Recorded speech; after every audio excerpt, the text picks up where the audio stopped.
Oh, Lord, oh dearie me. Okay, so tonight I I cried tonight, and it is the stupidest thing ever because I was playing through Half-Life One as Freddy Fazbear.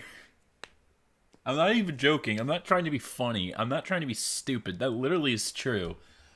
And I excuse me. I was fucking crying while doing this because I was listening to someone analyze Up, the movie Up. That movie, man, that movie is fucking sad. And I was like, it's okay to cry. It's normal.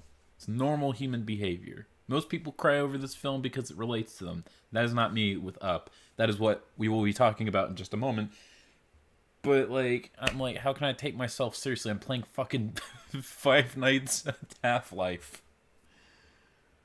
So that was the thing.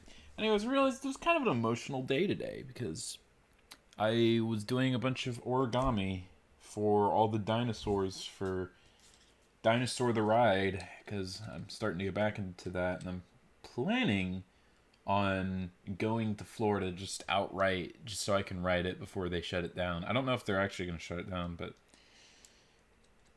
I use the website Fishgoth. I don't think I've ever mentioned that I'm like an origami dude. I wouldn't call myself a origami master. I don't know how to do crease patterns and shit. I've made some of my own stuff, but it's like all like, if you know what the Blintz frog base is, it's just that. But I use Fishgoth for like the Styracosaurus, the Velociraptor, the Hadrosaur, the Compsognathus, I guess. And then there's other places where I can do like a sauropod because I don't like that website sauropod. I think it looks like shit, or like a pterodactyl. But the one place I couldn't get as a kid was the Carnotaurus, the main guy. I mean, I could even do an iguanodon, but not a Carnotaurus.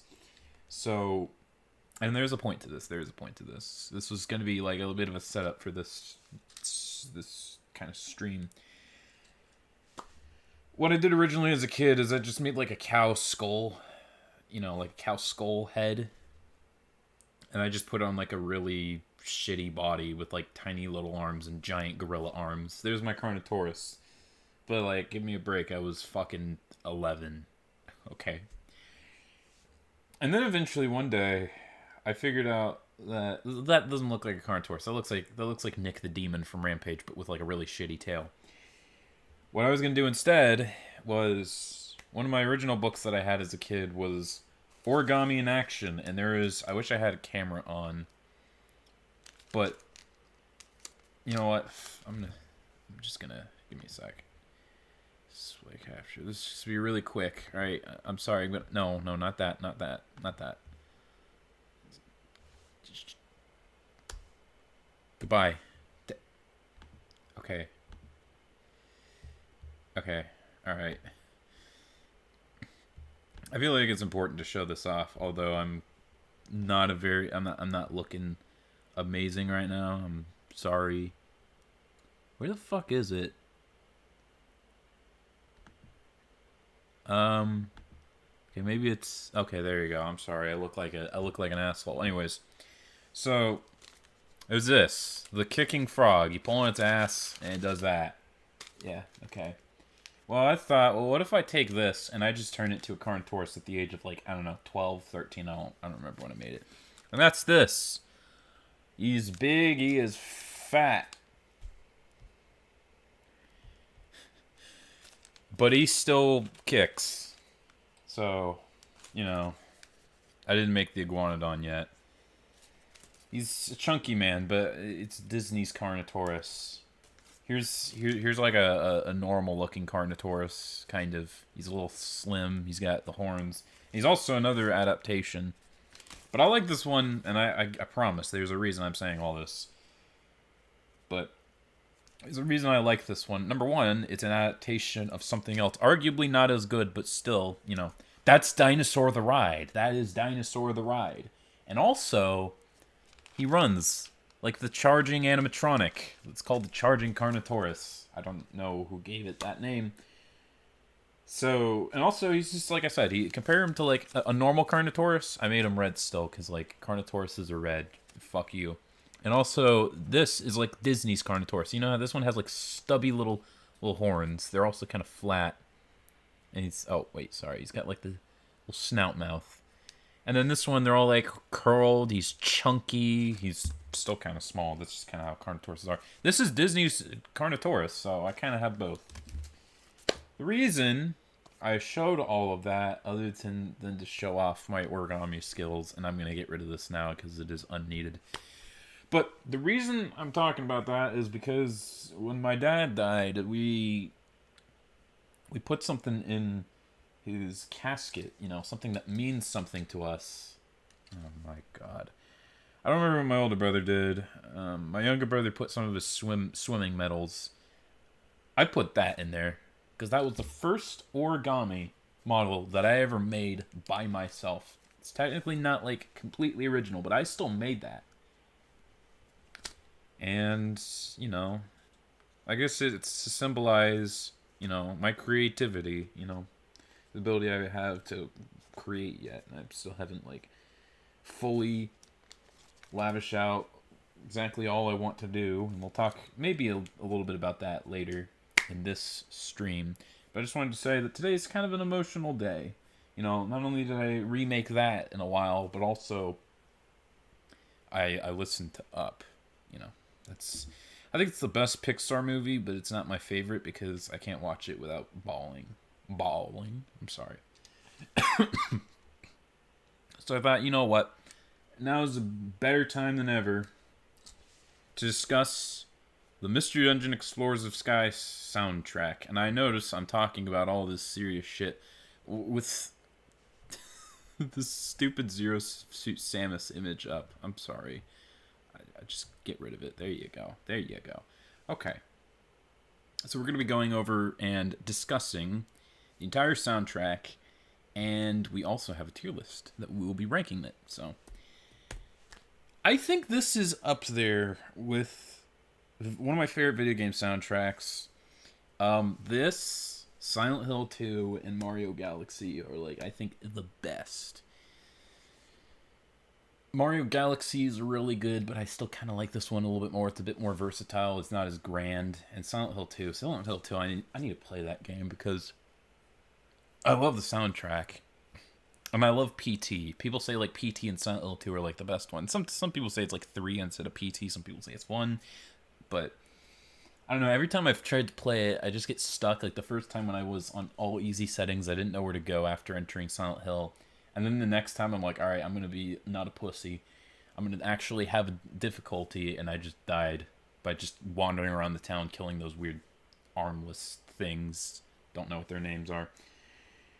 So I am bad at video games. Everyone talks about how it's an experience, and here I am struggling. So, you know. But I really like the soundtrack. I think it's very underrated. And I think also the ending. This game means a lot to me.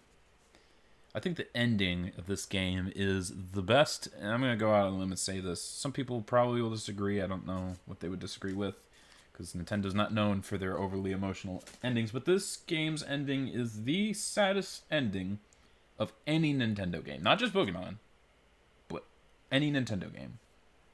And I might cry. I don't really know yet. Not at the beginning. What I'm going to listen to, like, what Treasure Town and just cry. Who knows, maybe.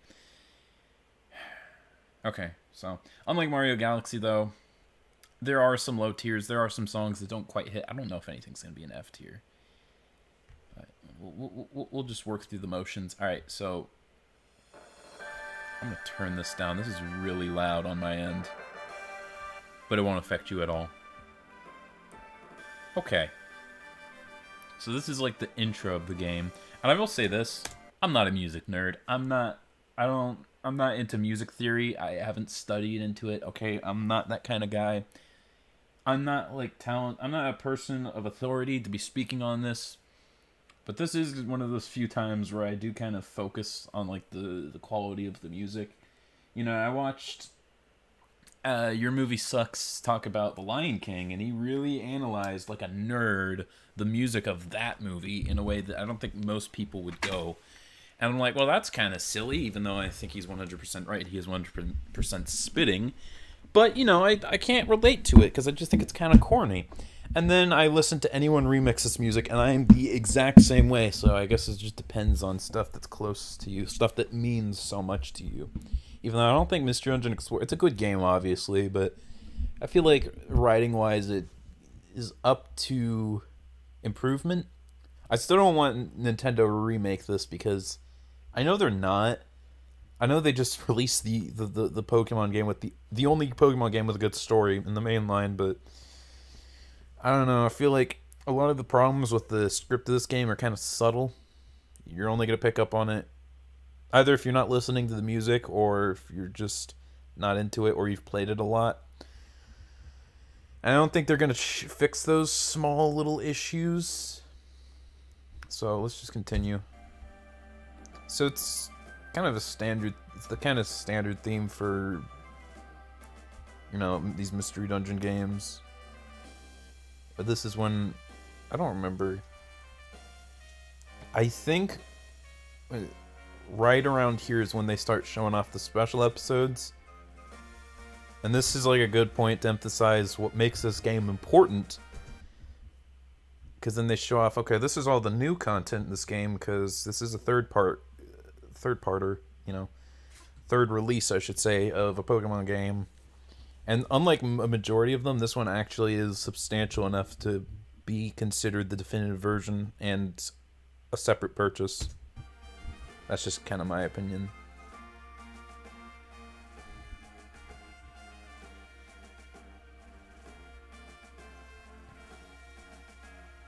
Oh, those bells. We will hear those again later. But I think they're fun. They're good additions. And then a break. And there you go. I like that. That's nice.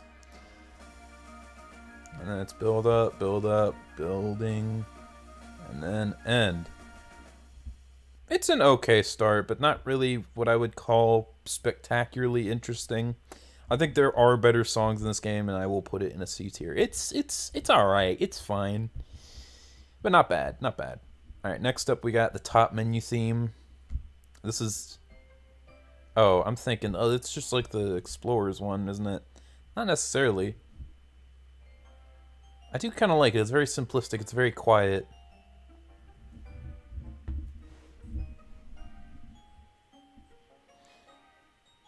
Not a particular favorite, in my opinion. But it's good. It's nice. I don't know. It kind of reminds me of... I don't know why. So another game, the soundtrack that I really like, SpongeBob Atlantis SquarePants for the Game Boy Advance. It kind of has the same instrument, so it feels nice and cozy to me. It's not necessarily to everyone else, but to me. I miss this old quality of music that came from the Game Boy Advance and the DS. It was limited, but it was charming. Top menu theme's also alright. I'll put it like C tier. I think I like it a little bit more. I wouldn't listen to it, go out of my way to listen to it, but it's not bad. Welcome to the world of Pokemon. This is the interview music. I really like it. It's really nice. It's really soothing. I think it's an improvement from the first one. The first one's a bit more interesting, but this one really solidifies the tone that these kind of songs have. That's kind of nice. Now, unfortunately, I won't be using any like I said, no music terminology because I'm not a music theorist. I'm sorry. I'm dumb. I am not smart. That's why I review toys and not actual media. Alright. But I like it. I like it. It's got its mystery. It's aura. I guess that's a good way of describing it. I'll put it in B tier. I won't go too in. I don't want to go too in depth on all of these because for the ones I have a lot to say, I will go in depth of it. But it's a very simple song. On the Beach at Dusk. So this is a song that dumbass Nyla's 16-year-old me loved to criticize because I don't know, they played it a lot, and I thought it was kind of corny. I mean, it's a good song, but what do the comments have to say? Let's read the comments. Usually, I don't like reading comments of music, but since I'm already doing what they're doing, why not? Sunset. Okay, we're not doing that. This you think you're ready to hear it again, and you find out you're not again. Okay, so it's not anyone really talking about the quality of it. Also, why does Jaden animations look like that? That's gross. Remember she had a controversy, and I just listened to him like that's so stupid. The real controversial thing is why is she an anime tuber? That's besides the point. But it's nice. It's somber. It's pretty good. And I think what's nice is it's not really sad because there's nothing to be sad about in this game yet, but it does set the atmosphere of the game pretty well. It's very nice. Just it's a good song when your character's talking about their ambition, and I like the more they go in depth towards it, the song starts building up with more and more instruments playing. And it's getting heavier and heavier, louder and louder. And then this. Is this the main song theme of the game? I don't remember. Now, technically, this does play before that scene. It's just establishing the beach as an important place.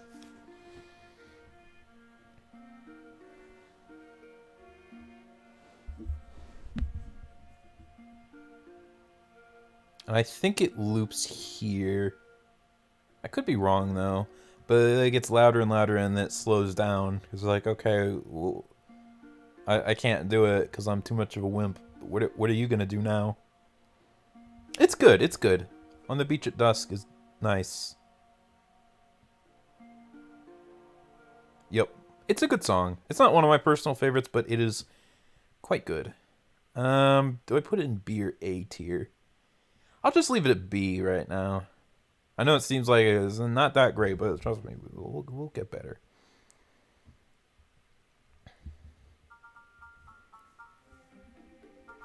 The Pokemon Mystery Dungeon anime is incredible. Well, I won't be able to hear about it. Anyways, Beach Cave. I really like how simple it is, establishing the beginning of the game. But it's got a lot of charm to it. It's kind of a quiet song, but it's adventurous as well. There's also, again, kind of an aura to a lot of this early game music. I think I like Tiny Woods a little better.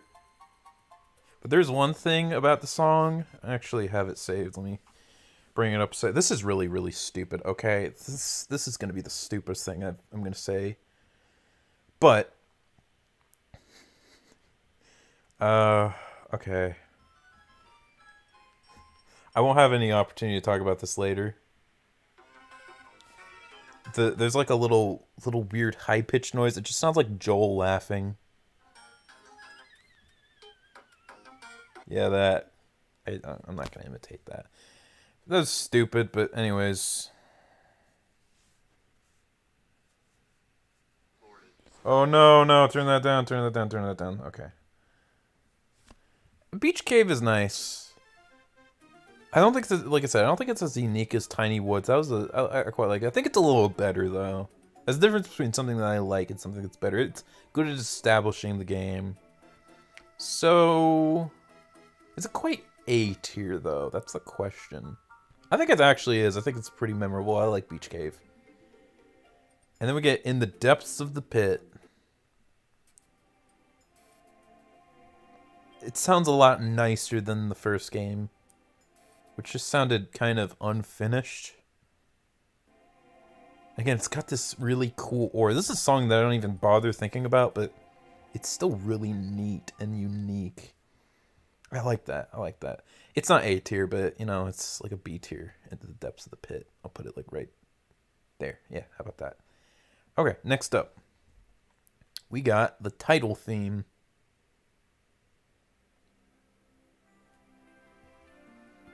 I feel kind of weird ranking this. I shouldn't rank this. Because it's just the title theme. It's effective. But, I mean, It's just that. It's just that. It's like a C. It's fine. All right, Wigglytuff's Guild. Are we doing next? Yes, we are doing Wigglytuff's Guild. It has that military-esque feel to it, but it also has some playfulness to it, which is a perfect representation of Wigglytuff's Guild. It's a bit more strict, but it's also a lot very, very charming. Yeah.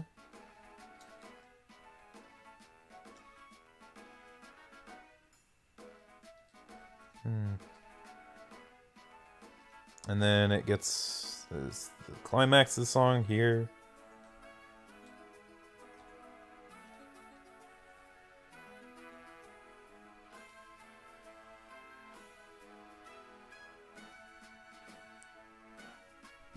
I do recognize the ending of this song, though. That's interesting. Okay, so it's good. It's good. It's nice. I don't think it's quite A tier, but it's good B tier. It's a good song. Good song. Okay, next we got Guildmaster Wigglytuff. It's silly. It's fun.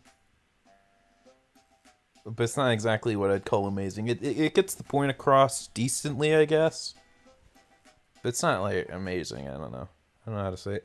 I want to go through some of these quickly because I've heard them a million times. And chances are, if you're watching this, you probably have too. Because if I go super in-depth on all of these, I'll be here literally till next morning, and I don't want to do that. So, it'll be like a C tier. It's good. It's fine, but not exactly what I'd call amazing. That's technically what B tier's for, but like it's Good night. So this is when your characters are talking. Oh, nope. I want to bring something. You might cry. Might? I don't know, maybe. Maybe it's talking directly to me. You might cry making this. I don't know. Anyways, the music, it's fine. Gets the point across. It's quiet. It's peaceful. Usually here to talk about when the characters are discussing. It'd be cool. Oh, sorry. It would be really cool if someone makes a sequel where the two protagonists are the guild masters and the new characters are their first guild recruits. And at the end you have the partner talking, a grown-up partner talking to the grown-up main character, talking about how wonderful and chilling it is that they're acting as the new guild masters, how it's so exciting and new even after all this time. That would be really cool if they were using this music again. That would be nice. It'd be a nice moment. I mean, I think it's good. I don't think it's like amazing again, but it gets the point across. It has that charm and whimsical feel that these characters should have. We'll put it like, oh no, right there. Oh no, I don't do that. All right, good night. Give Wigglytuff's Guild remix.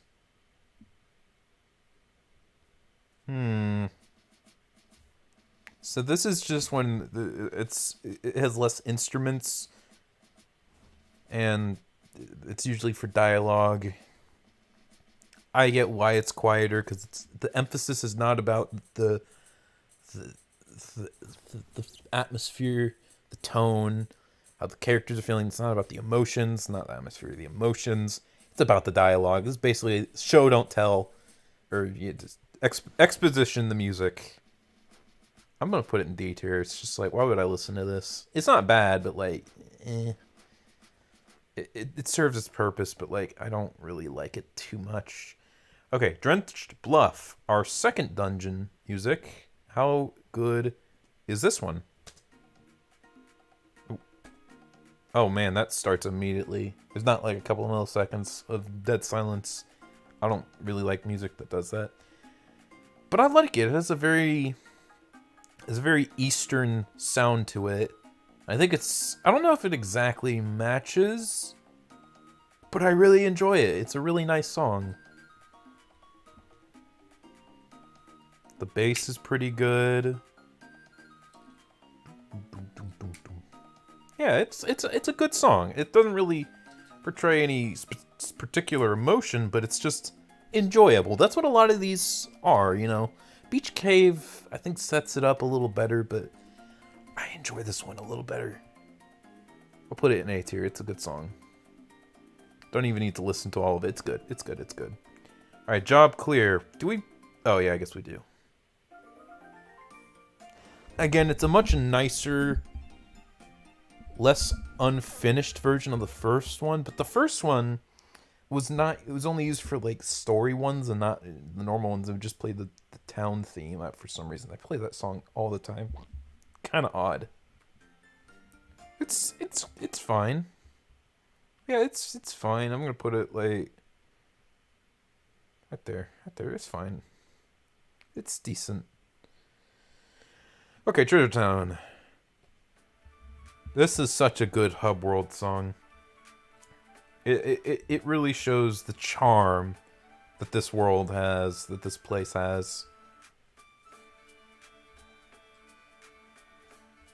You know, it's so cozy. It sounds like home. I don't know what else to say. I don't know how I feel about the clapping. I feel that's kind of corny, but you know what? It's got to be A tier. It's not quite S tier, but it's A tier. I think I like Drench Bluff a little better, but you know, it's still really good. Heartwarming.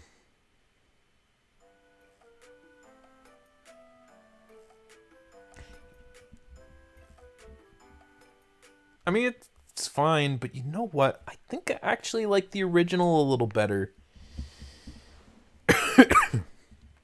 Let me.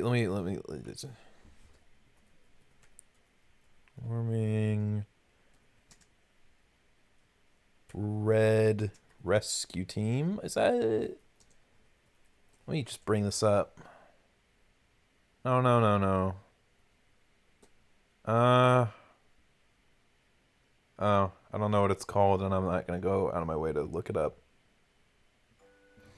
I mean, it's fine. It's okay. It's like bottom of C tier. Actually, I think I'll put it in D tier. I'm not a big fan of this song. Okay, next up we got Growing Anxiety. I'm gonna turn the volume up a little bit. It's kind of quiet. Gee, it's kind of quiet. So this was, yeah, when you the hypno shit, or not the hypno, drowsy. It does set the tone pretty well while being a memorable song. Oh dear, what the hell's happening? What is happening? Do I need to... What is going on? The visuals are fucking up. What the hell? Do I need to turn it off? What is going on? It shows it's fine. Maybe it's just me? Maybe it's just me.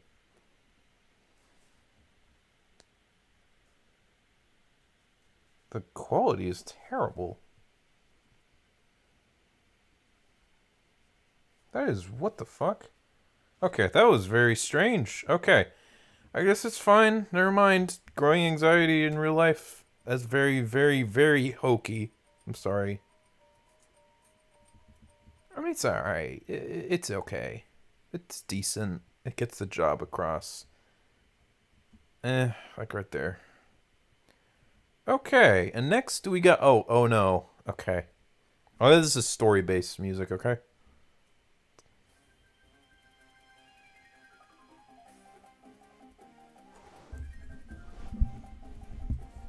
It's very fast-paced. I quite like that. It has a sense of... carries a sense of urgency quite well. And it's quiet. And then it goes loud again right now. I meant now. It's good. I like it. I like it a lot more than Growing Anxiety. Although it serves a different purpose, so... I'll put it at B tier. I quite like... No, definitely not A tier. B tier. Not bad. Oh. That's quiet again. And then it loops. Well, not yet, but There you go. There you go. It's good. It's good. Ooh, I like Mount Bristle. Again, it's a very interesting song, but I like it. I like it. I think the first three are quite nice. Maybe it's just because I did play this game as a kid, but only like this section of the game. I got up to here. I couldn't beat fucking Hypno or Drowsy or whatever his name is. Couldn't do it. But it's very, very... It's a nice song.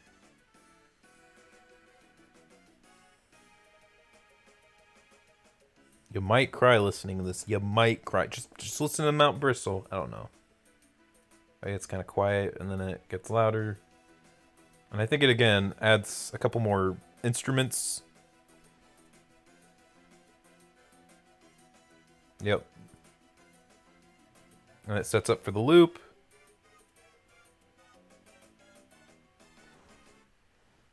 Not bad. Not bad. I don't think it's as good as the other two, though. I'll put it in B tier. Top of B tier, though. And we got boss battle. I don't know what's down here. Zubat and... Yeah, Zubat and Wheezing. Or Zubat and Coughing, I should say. There were bosses you fought. I played the boss theme, but... I think this is just a slight remix of the one from Red and Blue Rescue Team. Huh. I mean, it's a good song. I was going to listen to it a little bit.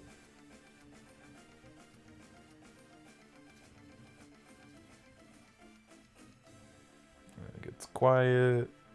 Dun, dun.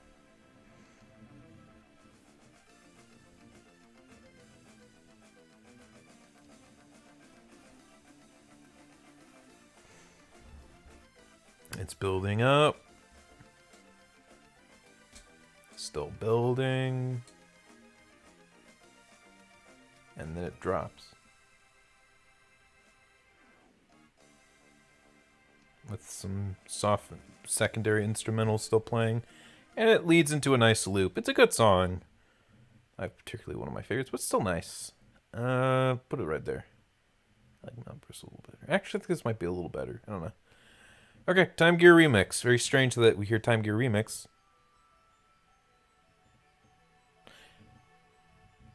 But yeah, this one has it's got a bit more, it feels a bit more, again, has more of an aura to it. Almost like, you know, the thought of just experiencing the Time Gear almost feels like it's mythical. I can't explain. I'm sorry, I can only explain like music stuff in layman's terms because I'm a dumb fuck.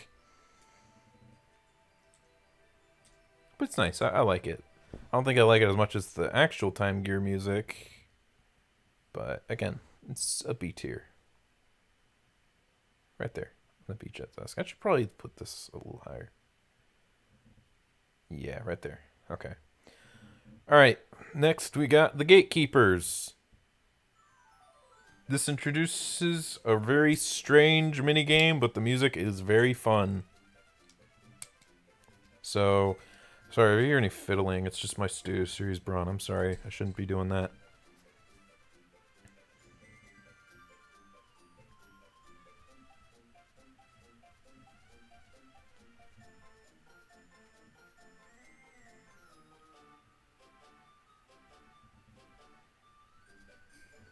Yeah, it's just a very fun, upbeat, very nice song, and you use it when you fight the Guildmaster. I think I like it more than the boss theme, actually. Not quite A tier, but...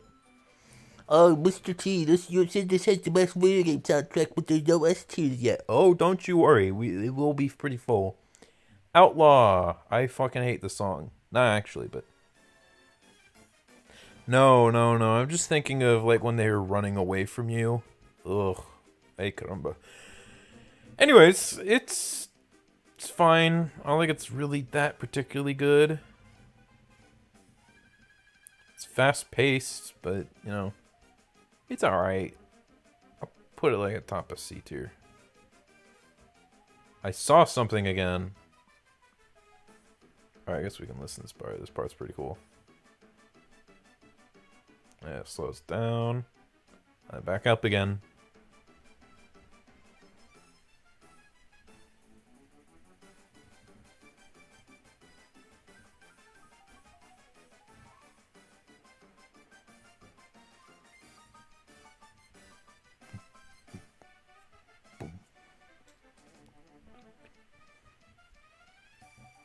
And then they play the theme very fast, very... The second half is actually pretty good, but it has a pretty rough first half. Not gonna lie. Okay, I'll put it in B tier. I don't know where. Probably like right there. Yeah, there you go. Very meh first half. Really good second half. Thank you. I don't know if I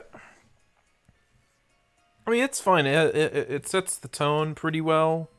I guess there's that. But I get it confused with Growing Anxiety. It's very interesting instruments. So I guess it's not bad.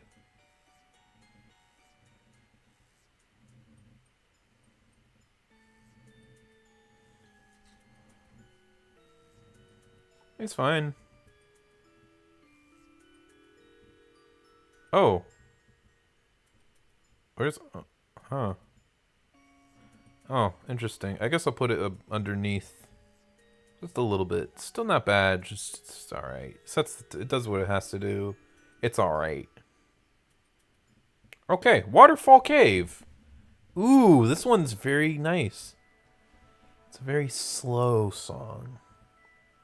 To emphasize the mystery. This isn't about exploring a dungeon. It's about exploring a place you didn't think was there. And it's very nice. I really like this song. I didn't like it as much as the other three because, again, I didn't experience it as a kid. But, man, it is such a good job setting the tone. And then... I don't know what to think about this part. I mean, it's not bad, but I don't know if I like it more or worse.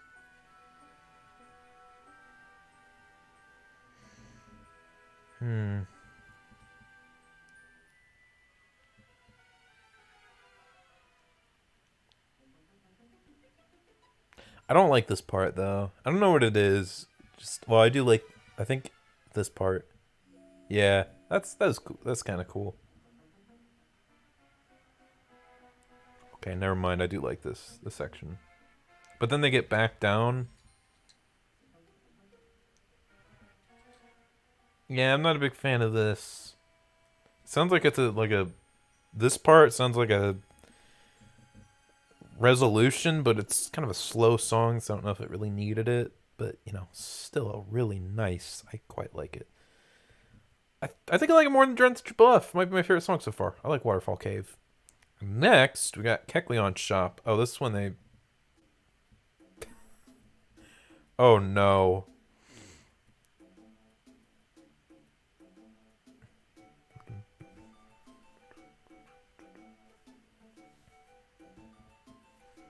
I like that integrated theme. But I mean, yeah, it's alright, C tier. It's fine. Alright, Team Skull. Oh. This song's just funny. I like this instrument right here. The little background. Woo! I don't know, almost sounds like a stinky noise, because, Skunk Tank is quite stinky.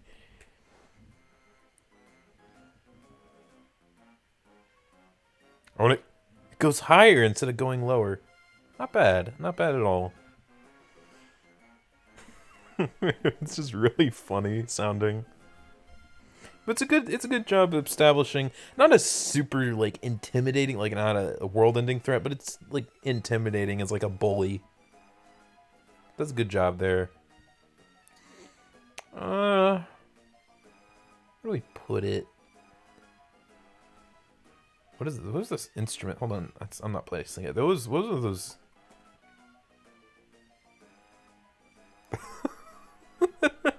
Someone just blowing into, I think, a trumpet. Just over and over. No.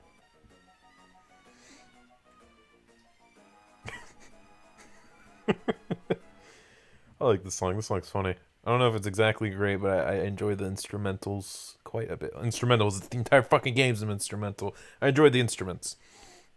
The usage of his instruments, very, very clever. Where's Team Skull? Oh, there's Team Skull. Why did they write it in cursive? It's hard to tell.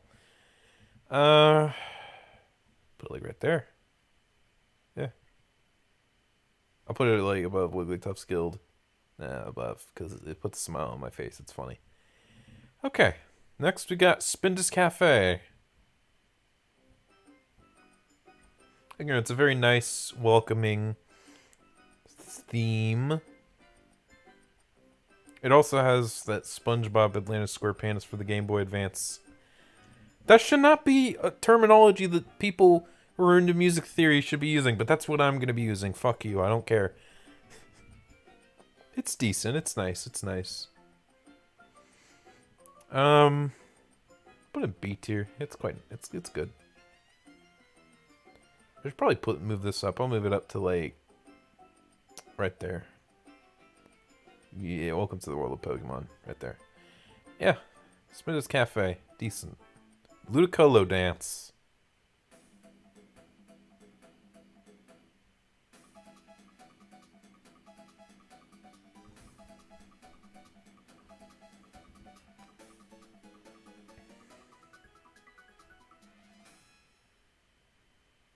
Huh. That sure is a theme. I don't feel like it's like a particular award for listening to it. But I don't really hate it. It's a D tier. Or it's a C tier. Oof. Applewoods. I'm not a big fan of this one. I don't know. People seem to like it, but I don't. It sets a tone, but not a tone I particularly like. Like an old school goofy game for like infants.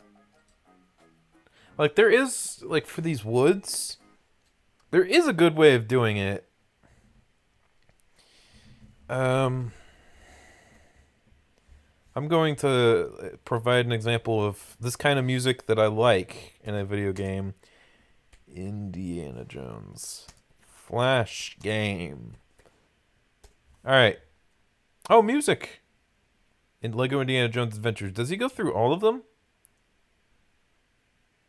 Yes, he does. This level, I like this level's music. This game in general has surprisingly fun music. Okay, here we go. Like this. This is enjoyable. It sets the same feel, but it's a lot more charming. Now, granted, this is like a high action, whereas, Explores the Sky, it's a bit more about the exploration, at least at the beginning. But I still think this would have been better. Even if it wouldn't fit the tone very well. I mean, this is nice and it's catchy. Like, come on, that's nice. Also, this looks really fun. I should go back and play it. Anyways, that's very important. I'm not a fan of Applewoods. I get what it's going for, but I do not appreciate it. Is it quite F tier? It's on the cusp. It's at the bottom of D tier. I do not like Applewoods. Surprisingly, though, despite the fact there's a lot of story that comes afterwards with Guildmaster Wigglytuff throwing a tantrum at you and you not being able to go, except you do, not that much music afterwards. However, once you get to the exploration, I don't even need to explain this song. This song is so good. It's a nice build up, and then and the great part. This is when you start going on a first real adventure, and it captures that so perfectly.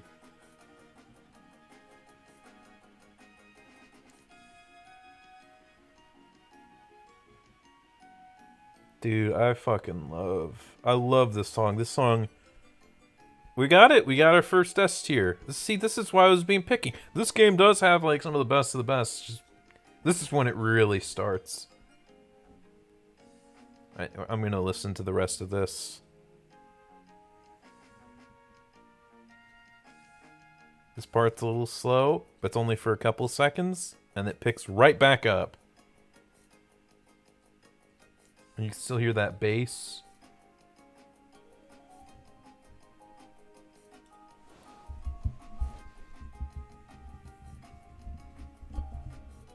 And that little xylophone, that was quite a nice touch. And it builds up actually.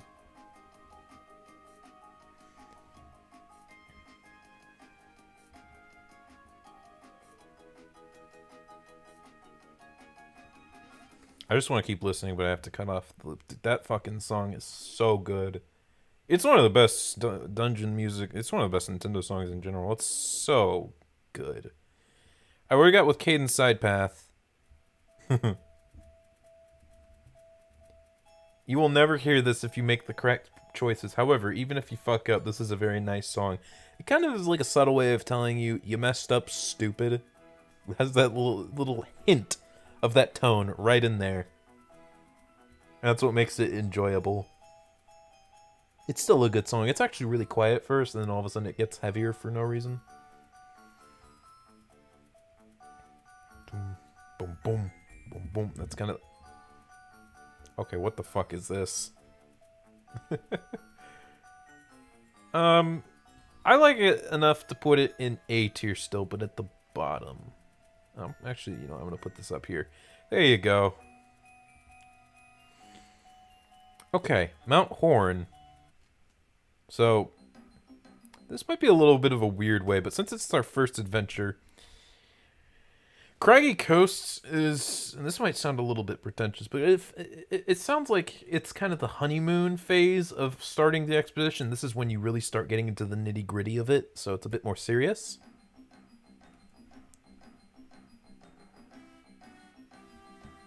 But it's a good job. It's still a nice song. Is it as good as Craggy Coast? No. Is it good still?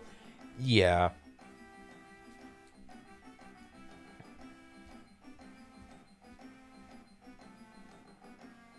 Yeah, it's still very enjoyable.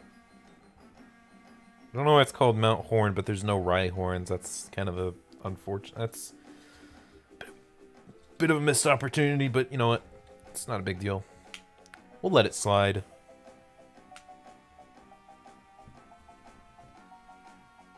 It's building. It's quiet, but it's gonna build right back up in just a second. Now!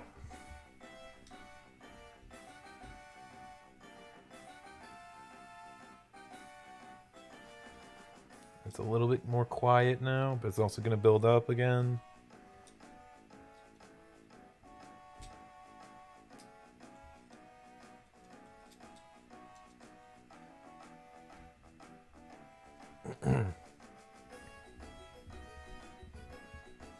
And one thing I forgot to mention with Cave and Side Path, I played Explorers of Hell.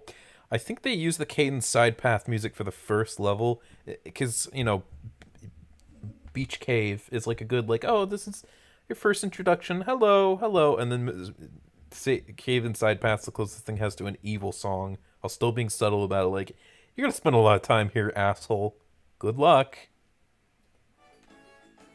I don't know, maybe I'm just not that great at that game, but, yeah. That was kind of fun, but unintentional from the original devs.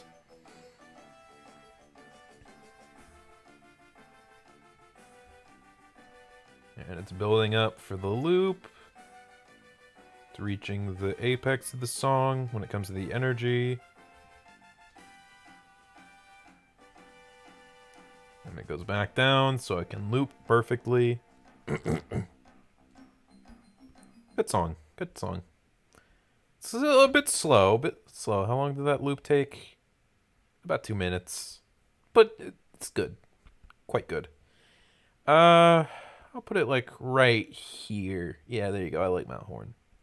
Okay, next we got Foggy Forest. I don't remember... Do I like this one or not? I mean, I do. But not as much.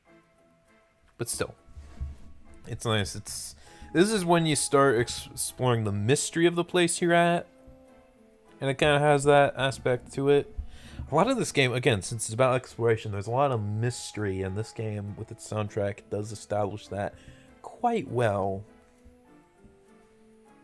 Ooh, I just know what the F tiers will be.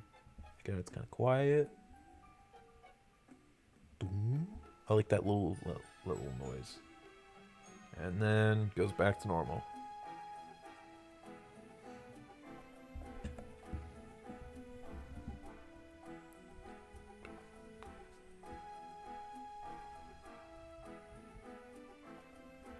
And while still keeping with the main song, they still introduce something else.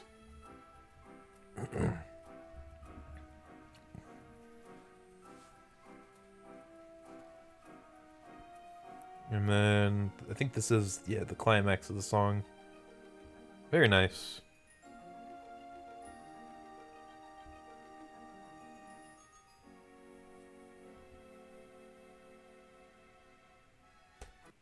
Alright, okay, not quite on the loop there, but still. Do I put it in B or do I put it in A? Not so sure about that. Put top of B for now. Good song. Not exactly one of my favorites, though. Alright, Steam Cave. This is one that people seem to not like. I really like it. It sets the atmosphere really well. It's a bit different than what most people consider the good music from this game, but I really like it. Oh my god. Okay, I'm sorry, but... okay, first off, I agree right there, but also 8 fucking hours long. Dude, is that me? That's crazy. That's as long as the guy, the dude who actually knows what he's talking about analyzed this music. But I really like the instrumentals on this. Kind of establishes like a little bit of danger, a bit higher than life purpose. Maybe it's just me, but I really like how quiet it is as well. This is, I think, one of my favorite songs in the game. Sets the tone and again the atmosphere, like I said, so perfectly. It's not one that you'll be tapping your foot to or want to be playing, but you know, it's still like, when it comes to atmosphere, incredible. And it gets quiet. Probably the most quiet part, and then it gets loud. Can we get rid of that? This is just silly. Alright. And this little beat here gets a little louder, as well as the flute. And then it gets real quiet.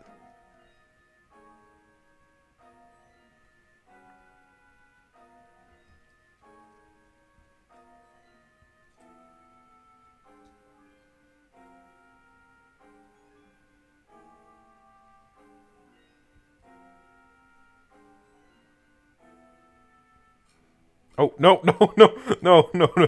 Kissing. Let's watch kissing. No. Why is that? Who the fuck looks up kissing on YouTube? What are you, fucking 7? I don't know. Steam Cave. I think I like it enough to put it in S. Is it as good as Craggy Coast? No, I think this is a fine line, but I still like it a lot more than Waterfall Cave, so I'll put it in S. That might be a bit controversial, but I do really like that song. Upper Steam Cave, on the other hand, can I just click this? Yes, I can. Okay. It's, I guess, a okay sequel, but establishes more of the action and less of the atmosphere. Which, I mean, considering the fact that you're going closer and closer to Groudon, not bad. I guess that makes sense, but I just don't like it as much. It's just kind of a weaker version of this song. It doesn't have the magic. I don't know, that's kind of a dumb thing to say, but we'll listen to it in full, you know, just in case. Because I think these dungeon ones I do have to give all my attention to, especially considering, you know, I don't listen to them as much. Oh, they are missing one song that does play here right after this, but that's okay. We will analyze it when it makes more sense.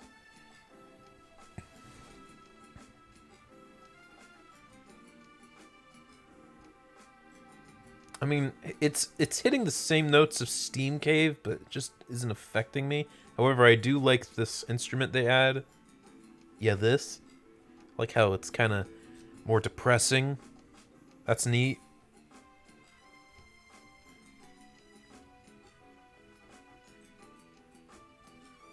Also, it's a bit higher pitch as well. Very interesting. Sometimes it's lower pitch and sometimes it's higher pitch. It's very unique, very strange, very interesting. I will admit, I do like this part of the song, this recreation. Like the little, I guess, those strings, they stay longer. They're also louder. That's cool. Sorry. The core song itself is still pretty good. However, I don't like the I guess the core essence of the song as much as, you know, the original Steam Cave. It's still good, but like I put it in like B tier, you know, right there. Yeah, that's fair. That's fair. That's fair. Okay, next up we have Amp Planes. This is another one that I really like. Very, very catchy. Do I like it as much as Thunderwave Cave? That's a hard question. I'm sorry, I drank both milk and I was crying. My throat's a little fucked up. I don't know if I like it more than Thunderwave Cave. I think it's more catchy. It still uses the element of electricity for a very memorable song. But I think Thunderwave Cave's just a little better. But I really like this song. Also, this just sounds like Dare to Be Stupid in just a second. Not right now. It's still setting up for that part. Again, kind of building up anticipation for that awesome section. This part sounds like Dare to Be Stupid. I don't know why it does. Maybe I'm just a stupid Transformers fan. But, you know, it's quite good. It's quite good. The fuck is it 11:56? How long have I been streaming for? Okay, only an hour. That's not too bad. Alright, that's fine. Where do I put it? I don't think it's quite S tier, but it's really nice. A tier. No, okay. Okay, get the fuck down there. Amp Planes, get the fuck down there. From there. Far away Amp Planes, on the other hand. Very quick and very catchy. Sealed Ruins. I don't think I remember Sealed Ruins, actually. Oh, wait, maybe I do. Maybe I do. Again, a lot faster pace, but in this instance, it works very, very well. Although some instruments are missing, but it's fine. It works. Again, emphasizing less of the atmosphere and more of the moment. I guess that's kind of what Wigglytuff's Guild Remix tried to do, but that one is slow, boring, drab exposition. Whereas this emphasizes the action, you know, as you're getting further and further, as you're waiting the boss. And they still have the fucking stupid Dare to Be Stupid. Yeah. It's just a little quieter. You actually hear the background elements where it builds up and then goes back down. That's not an accurate. Yeah, that.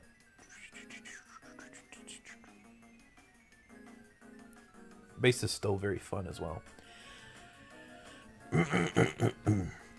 Interestingly enough, the second time around is when it's a little bit louder. I guess when it's ending and preparing for the loop. So, is it better than Amp Planes? I don't know. You know what? I think because of the fast pace, I think it kind of is.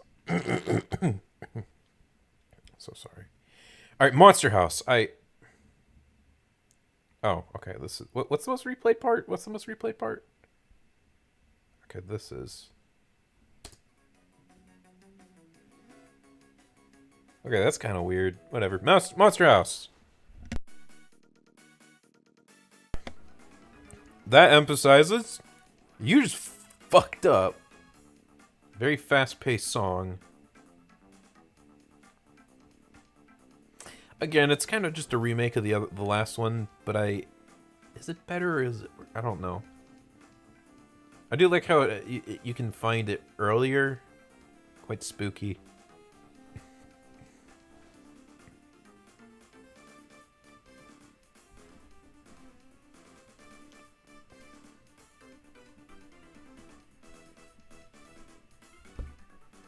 I really like the different instruments being used.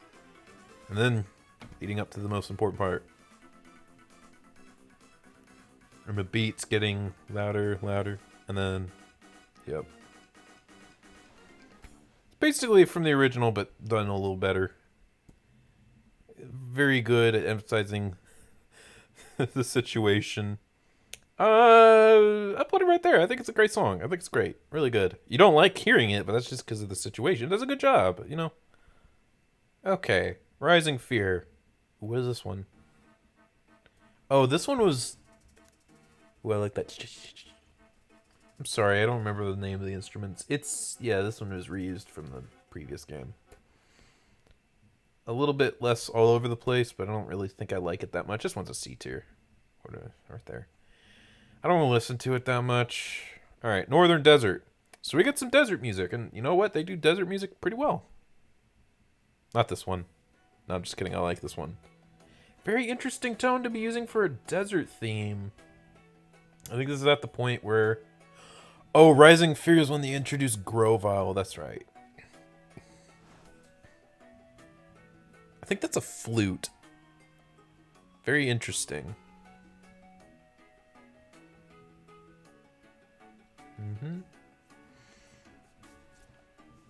Oh, it does that section twice. That was the first, and it's about to do the second right now.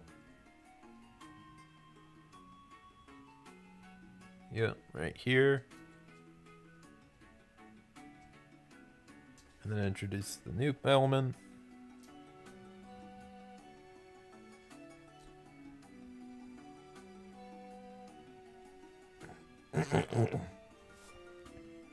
And it builds up. And loop.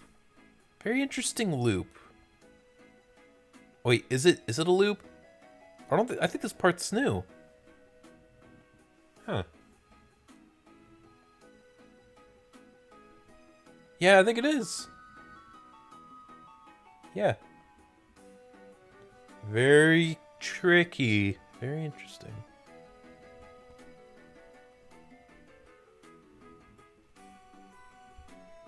Oh, sorry. And then I like this part.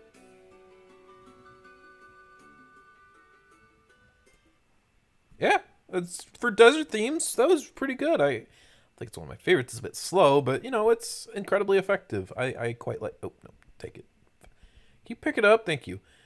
Somewhere in A tier. I think I'll put it right there. Yeah, that's fair enough. Fair enough.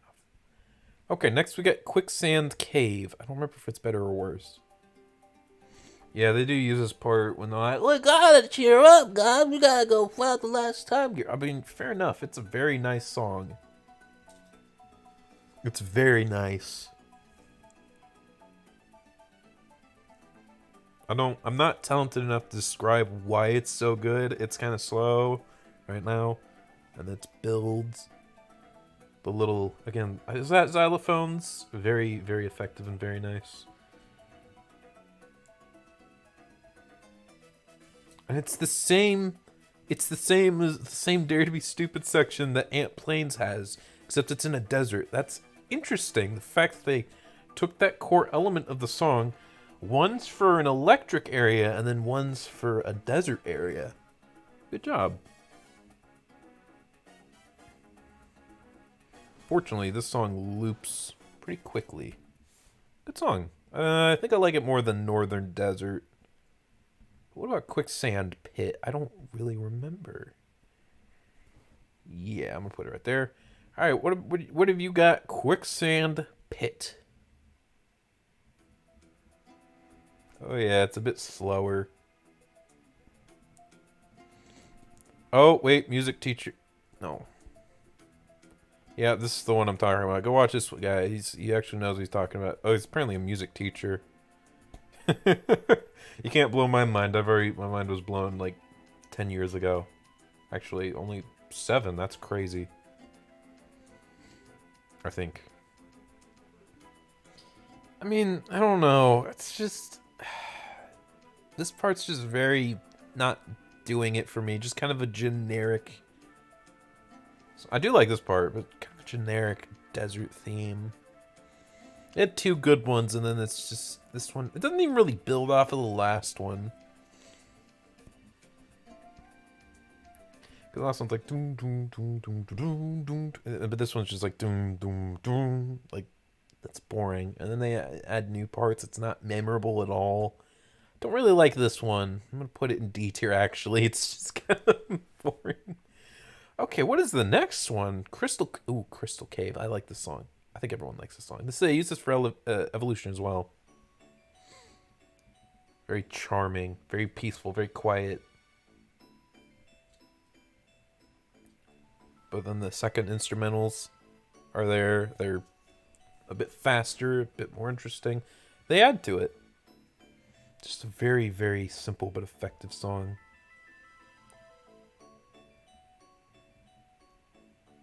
So atmospheric, so good.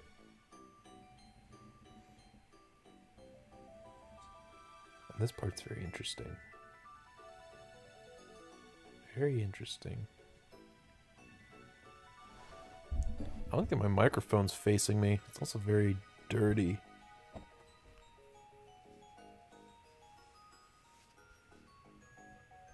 It's still going. I think it might go along a little too... For how simple this song is, I think the loop goes on a little too long. But you know what? Oh, we still work. Like, this seems a little unnecessary. I mean, it's nice, but it's kind of unnecessary. Like, alright, man, you're kind of repeating yourself. Ooh, I like that, though. I mean, it goes on a little bit too long, but it's nice. It's nice. And I think this is where it actually ends.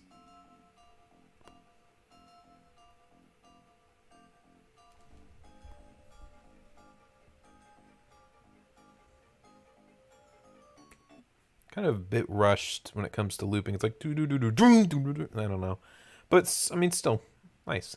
A bit flawed. I almost wanted to put an S tier, but I don't think I will. I will, however, put it right at top A tier. It's a very nice song, but I don't think it's quite S tier. Unfortunate. Maybe Crystal Crossing will be different. Ooh, I forgot what this song was like, but I'm like, it's good, right? It's different, but it still gets the the same elements of what made Crystal Cave good and work for the tone. It just makes it a little bit more dramatic. Very nice song. I really like this one.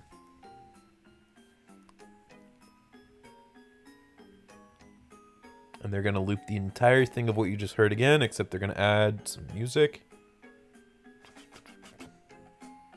With some added on instrumentals to emphasize the song. Very, very good second part to Crystal Cave. Do I like it more than Crystal Cave? And then this part's actually kind of slow.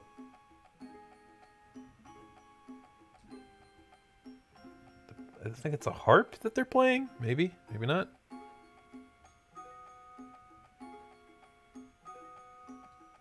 Surprisingly, this is how they loop it. Very interesting. I don't think it's quite S tier, but you know what? I really like it. I think I like it more in Crystal Cave. I like Crystal Crossing. It's good. It's good. And that's pretty much it. Then we get to, ooh, at the end of the day, this is the end of innocence for this game. I feel like this song's kind of hokey, not that sad, but that's kind of the point. Like, it's not actually sad that Dustnoir is leaving, because he's a bit of an ass. You know? It's a bit over the top, but not in a way that's actually sad, like Don't Ever Forget, which I will... If you feel like my description or commentary on this music is a little light, I'll talk about those in a bit. That's where I have a lot to say. I don't have a lot to say about this. It does feel like a goodbye, but not one that would actually get you sad. I want to see, did anyone else actually get sad at this? Maybe they were children.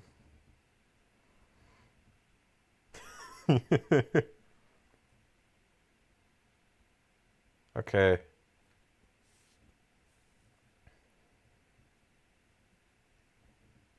Well, that's a good point. Sableye as his helper seems weird, especially considering the fact that he was, like, by himself. Okay, no one ever said this song made them sad. They're just talking about, oh, gee, I hope nothing bad happens.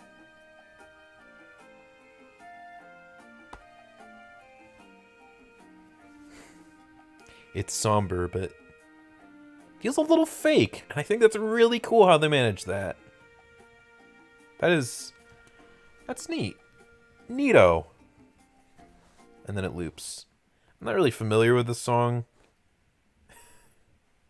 I'll put it at the bottom of B tier because I don't really like it, but I really like how it's like fake sad.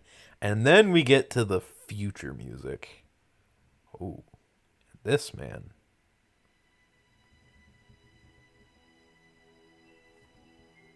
Oh, it's such a good job. It's actually, I think this is when you first wake up. I could be wrong. Is this when Dustnor's talking with Dialga? Dude, this game's so fucking good, man. It's really ominous, really quiet. Like mystery. So neat. I'll put it. Where did I put Welcome to the World of Pokemon? I'll put it like, I guess, top of B tier? Not like actually at the top, but. Oh, and then they add in the chimes, but they're like low pitch and depressing. Neat. Dude, this is really good. This is a good song. I mean, it's a bit too simplistic to put any higher, but you know, Plants Paralysis. And then this is where they had the heavy drums. Cool, man.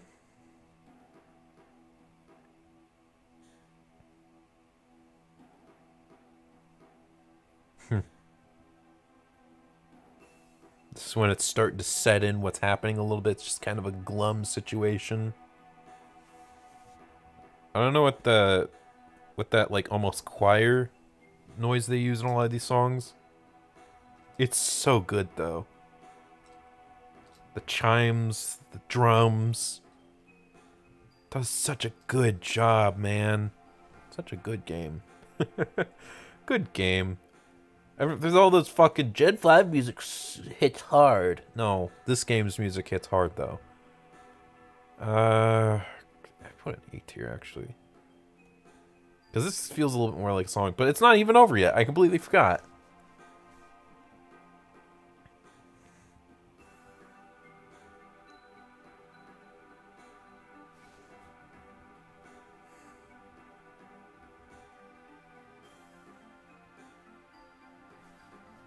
Ooh.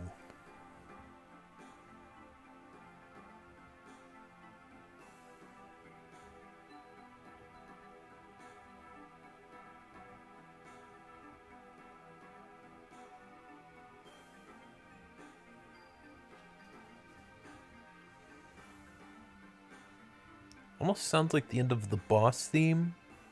Not quite though, but almost. Kind of reminds you of that. Yeah, this part. Yeah, it really does remind you of the boss theme. Like, oh, and it's not even like a battle theme. It's like this is the boss, but it's not. It doesn't sound like a battle theme because it's a being of evil you almost can't even comprehend or fully combat. I don't know if that's what they're going for. That's just what it feels like. I like this song because and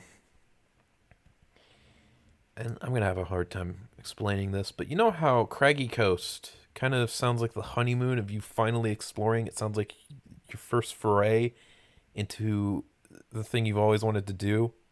This is the start of like, okay, we really got to get out of here, but can we even get back? And it has this feeling of despair, but also high adrenaline. It's so good.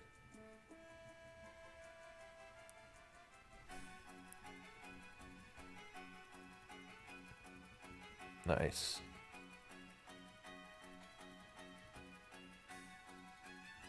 I don't even have the words to describe like how it's effective, but it is. It's a great way you can tell someone's a music theorist. Can't even say how it's good. They're just like, oh, it is. So Chasm Cave. Is it quite S tier? No, but I'd put it in A tier. Very nice and very effective. Yeah. Good. Okay, Dark Hill. It's a bit lighter. A little less dramatic, but still fast-paced. Still a feeling of, depressing. But I do like this part of the song because it sounds like Carl Weezer singing about hanging up pants. Not this part, not yet. And I'm a sociopath for thinking this, but still, this part. In hindsight, it doesn't even sound like that. I'm just an asshole.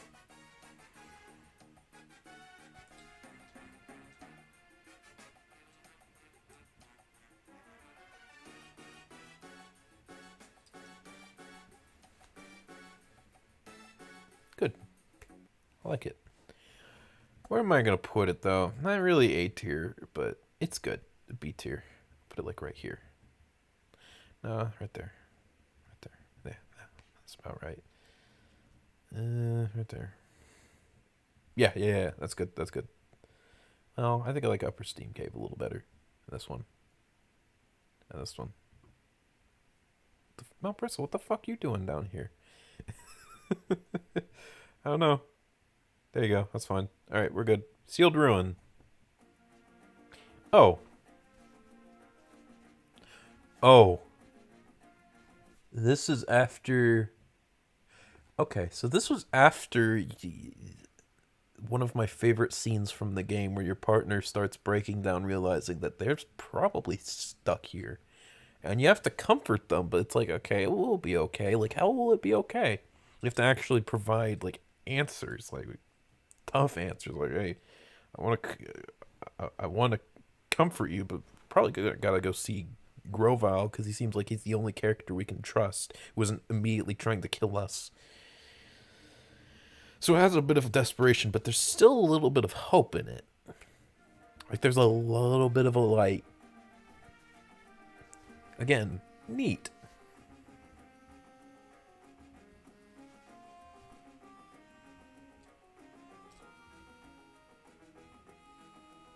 Yeah, I just love the attention to detail when it comes to...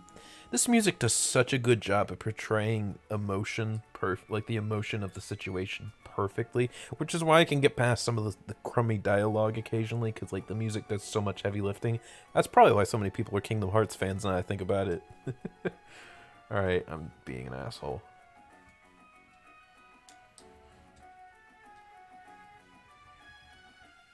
That sounds like it just finished the loop, but no, actually, this is the ending of the loop. To loop it over.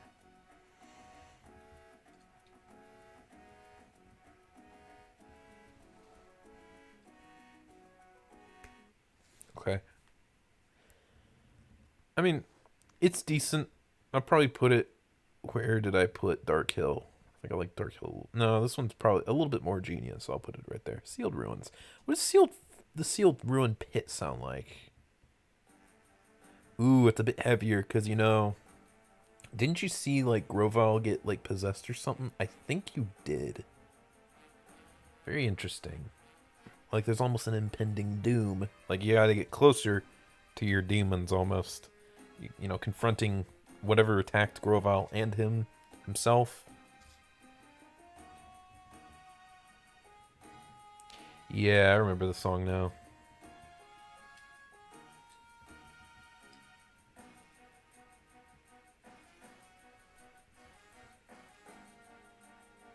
Mm-hmm.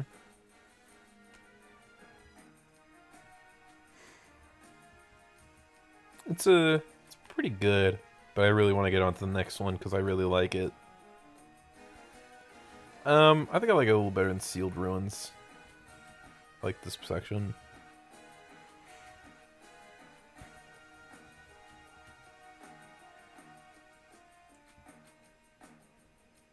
Nice. Okay.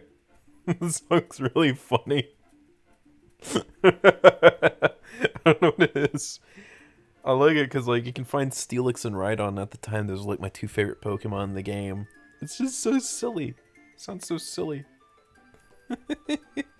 Oh man.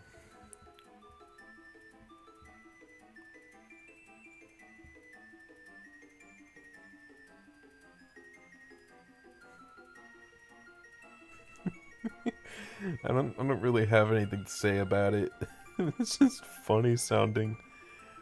I would put it as bottom of the tier. It's a fun song. Oh, but this part's kind of scary. Not really, actually. Okay, I'm sorry. We have to move on. With Deep Dark Dusk Forest is like a lot heavier, though. I guess Dusk Forest is a little heavy, but it gets a little bit. You have to listen a little bit into it. This is immediately intimidating. Actually, you know what? It kind of sounds like a song from the original game. Does it not? Very interesting, considering the fact that you're going into the future and not the past. Ooh, the power of darkness. Okay, I think I've made up my mind. I remember the song. C tier. It's just kind of eh. But wait, I'm kind of hazy on this next part. Is it gonna be enough to move it into like a B tier?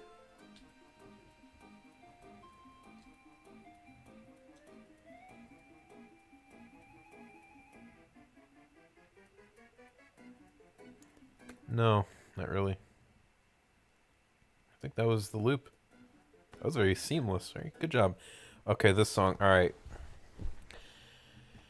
Let's get this over with. Let's see how quick. Let's see how long we can go down before we see it.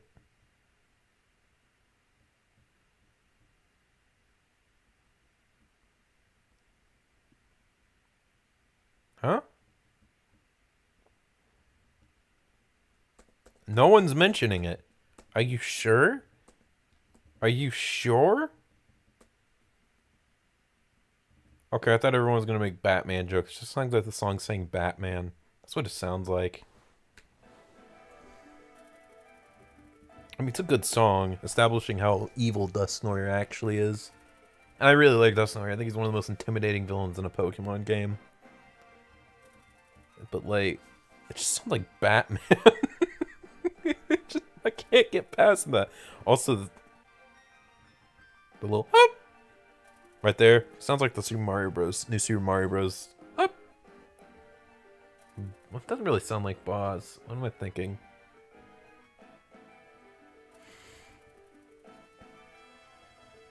Is that saxophone? The fact they fit that in the DS game, pretty impressive.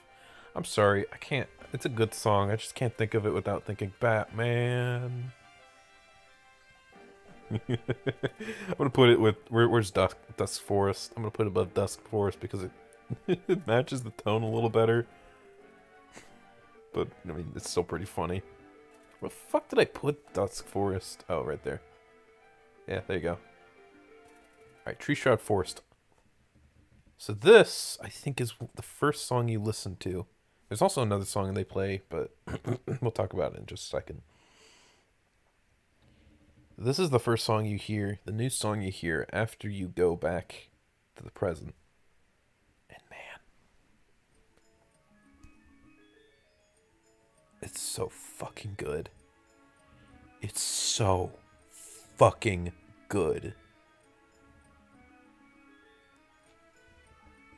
Oh man, I don't. It's a little bit odd. I guess no, because it does have this weird mysticism to it.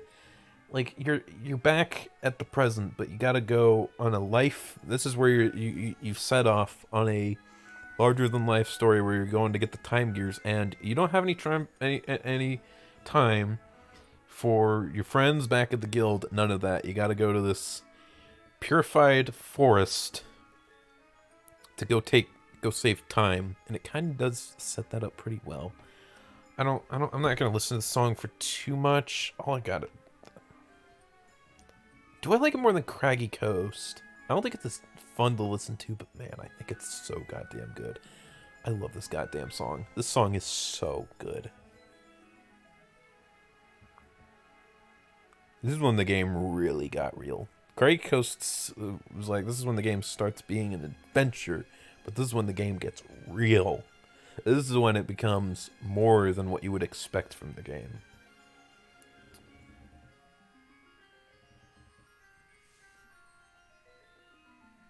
Dude, I can listen to this song for fucking hours. It's so good. But we gotta move on.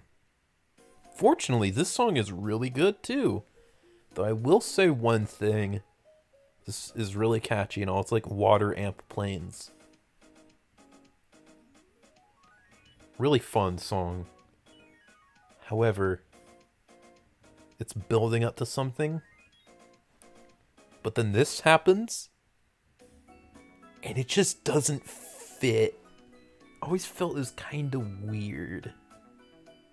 Not bad, it just doesn't fit with the rest of the song.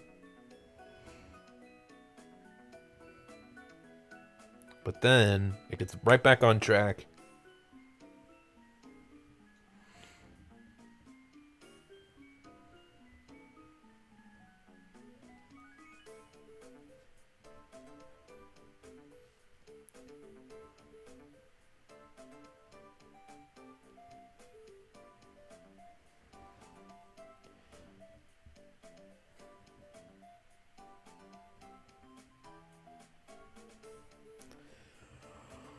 Wow. I mean, this part of the song is so good. I mean, it's got to be an S tier. Put it right there. It's a little bit out of place, but man, it's such a great listen. And it already technically loops right here. Oh man, it's so fucking good. Two back-to-back bangers. Awesome. But then it's a bit quieter, a bit more threatening.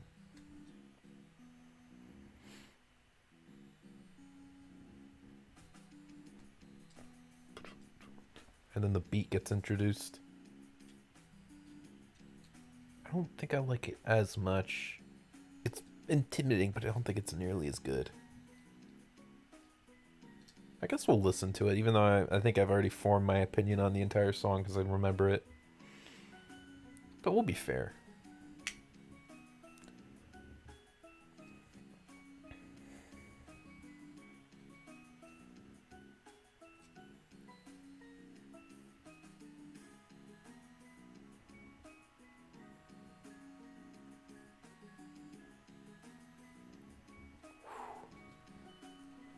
I'm just thinking about this after the song. It's a decent listen, but I don't think it's particularly amazing.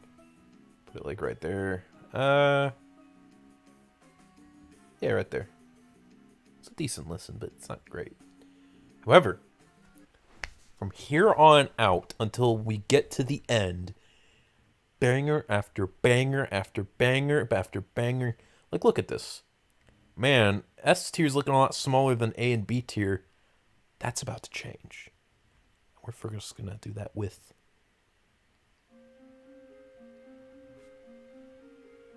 Hidden Land, man. Hidden Land.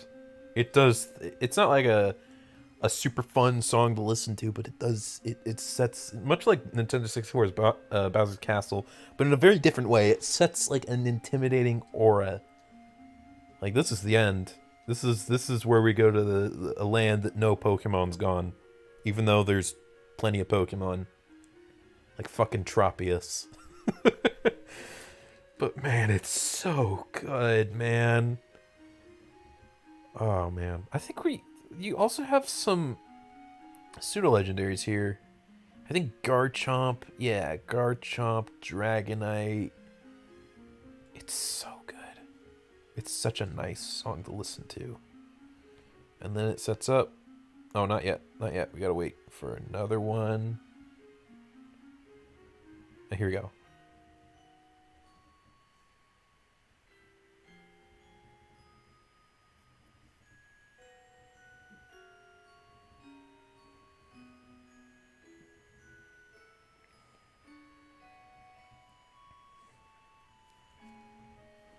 And it sets back up into the loop so well.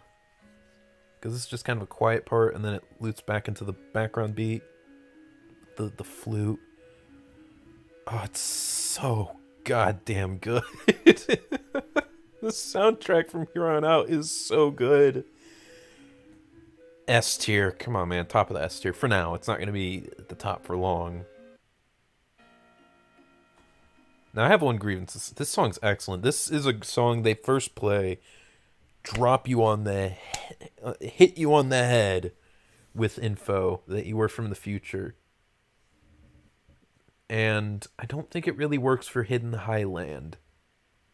But I think it's kind of cool that it's used for a dungeon. But yeah, it's like that little ding that they play. It's so good at like setting like a harsh truth setting in. And the rest of the song's great for like, Dustnoir explaining his entire plan. They need to make a show about this. They need to get Scott McNeil as Grovile with his Dinobot voice, and most importantly, get David Kaye as Dustnoir. It would be fucking perfect. Best show ever. Just do that. And again, it's heavy. Got that choir that I was speaking about to emphasize the heaviness of it. It works. I don't know if it works particularly well as a dungeon. Oh, this is the part that was used for Hidden Land, I think.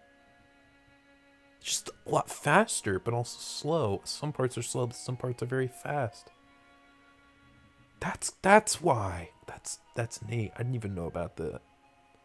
Dude, and again, the fucking choir in the background, whatever this is.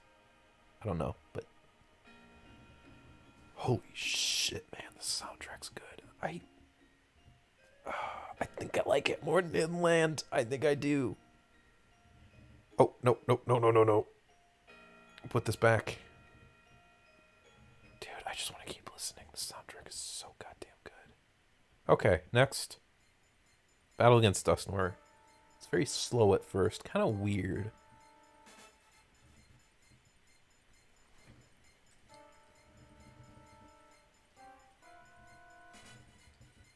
And then it starts getting a little heavy.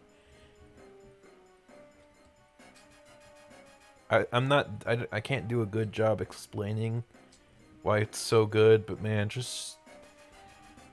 it's so nice. It's very slow as well, but also the beat is very fast. Very odd, very unusual.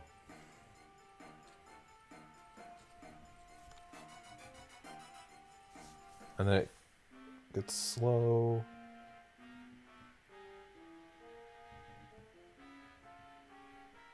I like those keys. Dun, dun, dun. It's very... Yeah, they sound very unorthodox, but they match so well.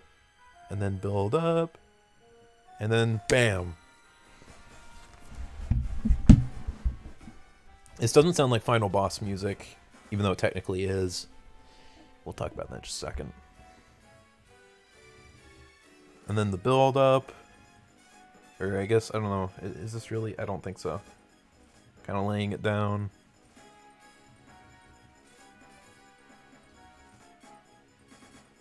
And this is when it gets kind of... This is my favorite part.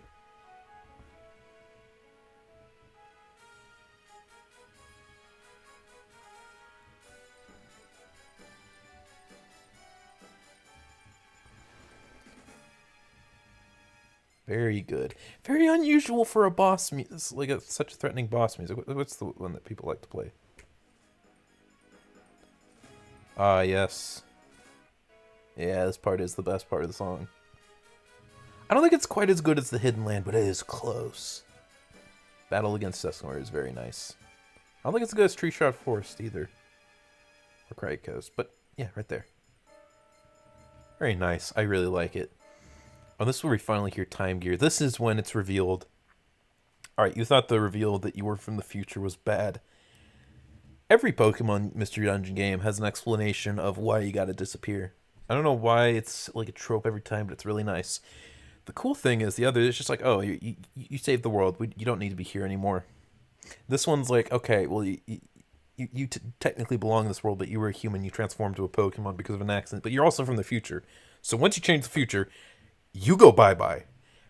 And hearing Grovile confirm,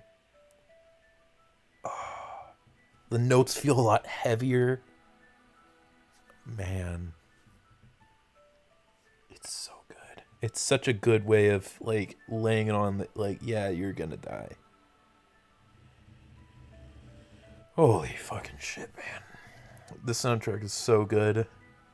I like the little slow burn here. Yeah, where it rises up. If it's subtle, dude, this game's soundtrack is on another level. I mean, at first it was kind of average, but man, once it gets going, man. And I know they play this before in other places, and it's very effective. Usually, again, around the time gear. Again, it has a very higher than life sound because it's like one of the artifacts to protect time.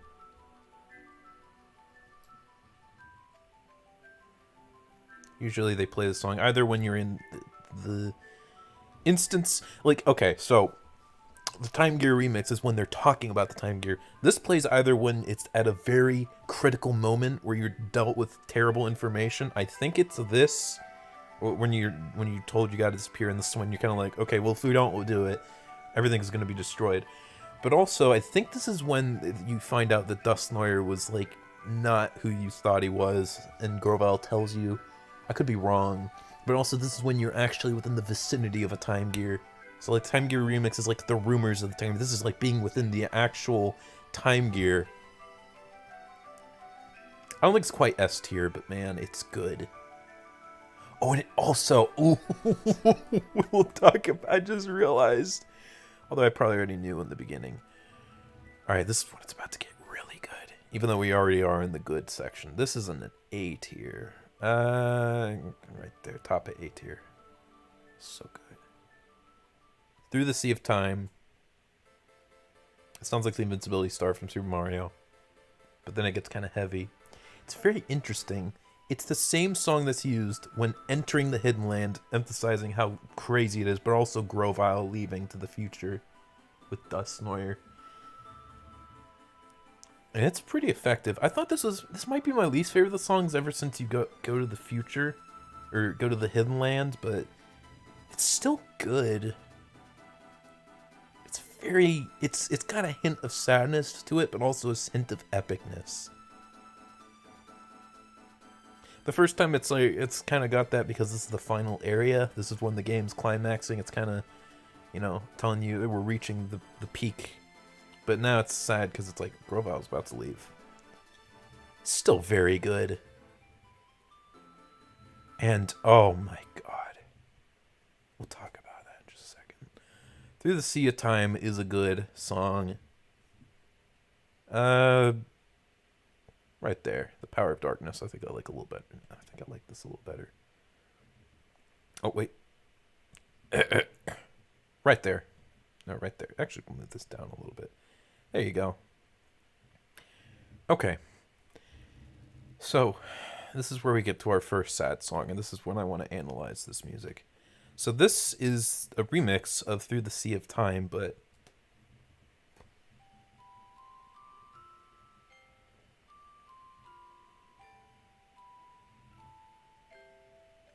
I think, again, they might be playing on the xylophone. It has this sense of childlike innocence to it, which is really sad because it's a sad song. And why I love this song is it is the perfect representation of the eventual fate, the inevitability of something terribly tragic happening, the acceptance of it before it happens, which is basically this. This is like you deciding, this is going to be our last adventure. And yeah, I mean, this music played when I was going to college, like a month before. I already visited my grandparents up in Colorado for the last time. This is me spending time with my family before going out on my own as an adult. It's such a good fucking song. And you know what the cool thing? It's talking about inevitability, accepting the inevitability. It's called In the Hands of Fate. It's fate that this is going to happen. You're in the hands of fate. God, man, it's so good. I'm going to put it... This might be a little weird. I really like the sad songs. I'm going to put it at the top of S tier. For now. And Hidden Land was good at setting up the aura and higher than life feel of Hidden Land. Temporal Tower is so good. This one it gets real. I really like this beginning. It's kind of slow, but then you got the beat. It's like this slow. I don't know what the word is. Drowning out. I don't know. And then again, the chorus. It's got this tribal feeling to it, but also this technological as feel to it. Very nice. I can't words right now. I really like, kind of like, that's why. It's a futuristic building, but also it looks from a distance like an old building. Because time is timeless, that's obviously. It's got both futuristic elements and past tribalistic elements, giving it, ironically, a timeless feel.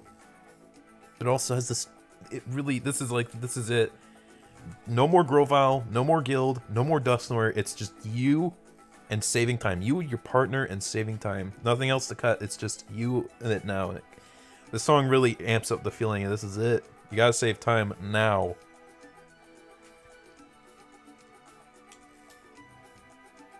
What else? This song sounds familiar. This beat sounds familiar. I don't recognize it. Oh man, it's so good. Just fucking put it at the top for now. Oh man. S tier, yeah. Temporal Tower, so good.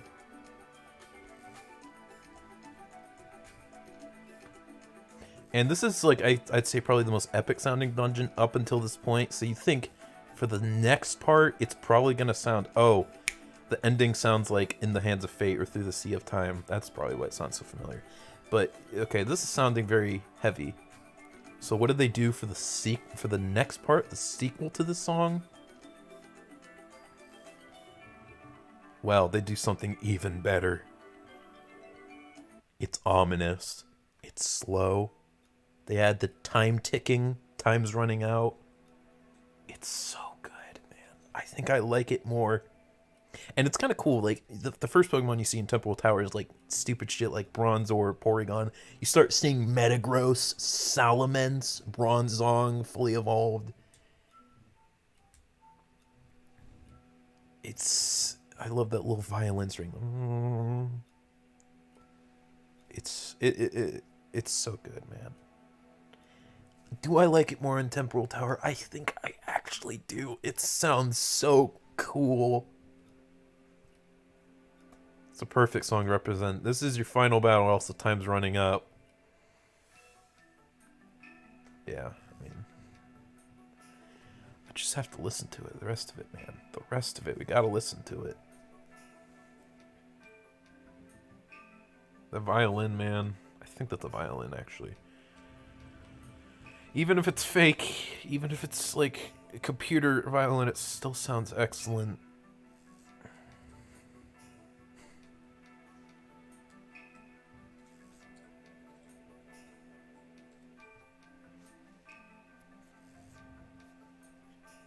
And then this is where it actually sounds like Temporal Tower, Through the Sea of Time, and In the Hands of Fate, this part. But it's like lower. Like they lowered the pitch. Like it's just depressing at this point. And even like the choir voices, it's like lower pitch. It's so cool. It's not like a catchy song, it's just a song you listen to, you're like, that is rad. Such a cool ass song. And probably the most... okay, first, before I talk about it, I love the way it loops. It doesn't even, like... It just emphasizes the beats. With, like, the flutes, the little ticking before, like, the violin. So cool. Now, this next one might be the most underrated song. Did I rank it yet? Yes, I did. Temporal Pinnacle. It's such a simple song. In fact, it's very short. I love this song. It's so grand. It feels so grand and epic. It's like Restless Dreams. Very simple song. But it's so effective. I don't think it's as good as Temporal Tower or Temporal Pinnacle or Temporal Spire. But I'm putting it in S tier as well. Right there. Down a dark path. This is the beginning of the final boss fight. I think it's cool because Primal Dialga is an emphasis on it's too late. He's already lost his mind, and even in the present, he's already Primal Dialga.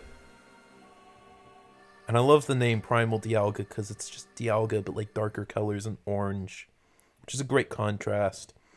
But also it emphasizes the fact that it's like the others are primal because like them in the state. This is just primal because he's so mad he's entered like a primal state of rage. Oh man. Oh shoot. This sounds like something out of Coliseum in XD. Yeah, okay. I mean, it's good, but like I'm gonna put it in the same as in the future B tier, probably the lowest technically. Now, for one of the best final battle songs of any Nintendo game. Ironically, I think this and Miitopia are pretty tied, which is funny because my last playthrough Miitopia, I made Primal Dialga and I made the Darkest Lord. All right, here we go. Don't even need to mention it.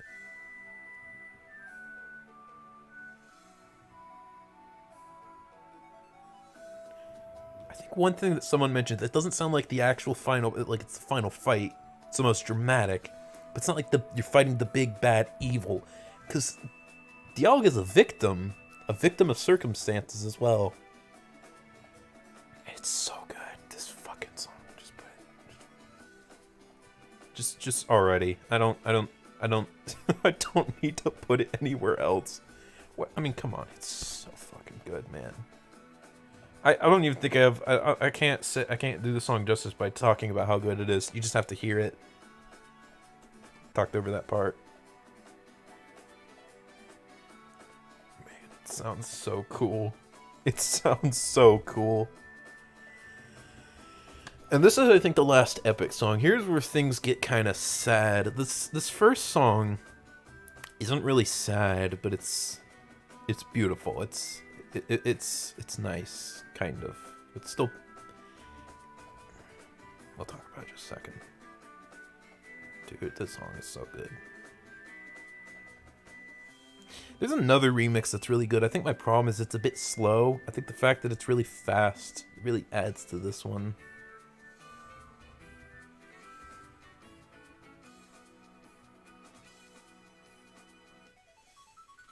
I like that little... Nice.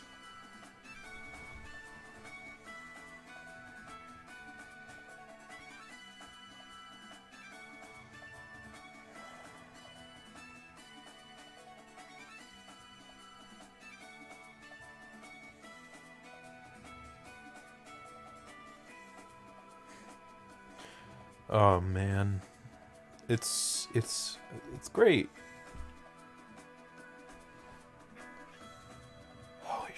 Holy fucking shit, man! What a fantastic final boss! It left such an impression on me, even if the fight itself is just kind of meh, just kind of annoying. The music, man, the music. All right, so this is when it's 69. Nice. When I first heard this song in like year, I almost cried. It's so good. It's so beautiful. They played this as well when you looked at the time gear as well as like the beautiful sight. And you got the worst line in the game. The treasure must be the view of Fogbound Lake. That's my Wigglytuff. He sounds like Guru Larry. He does. That would be fun. Anyways, I don't know which one I like better. The music they use for this situation in the first game is also really good. It's also a lot more simple, but this just represents like peace so well. Like this is in the moment. We you know you're gonna be disappearing in a bit, but just accept the moment. You saved everything, and it's just such a nice moment. Except realizing that you saved time, which time is above space. So you know, good job there. And I really love how it loops. It goes slow. Well, I mean, it's a little fast, but... And then... It goes a little down, and then...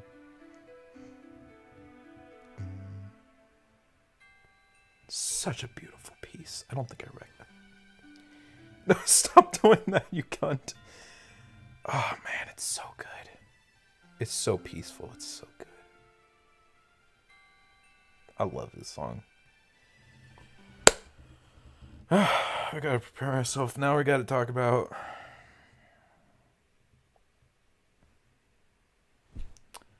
from 70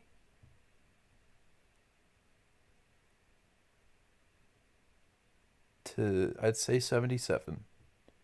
We get some of the best music that Nintendo's ever made in any Nintendo game.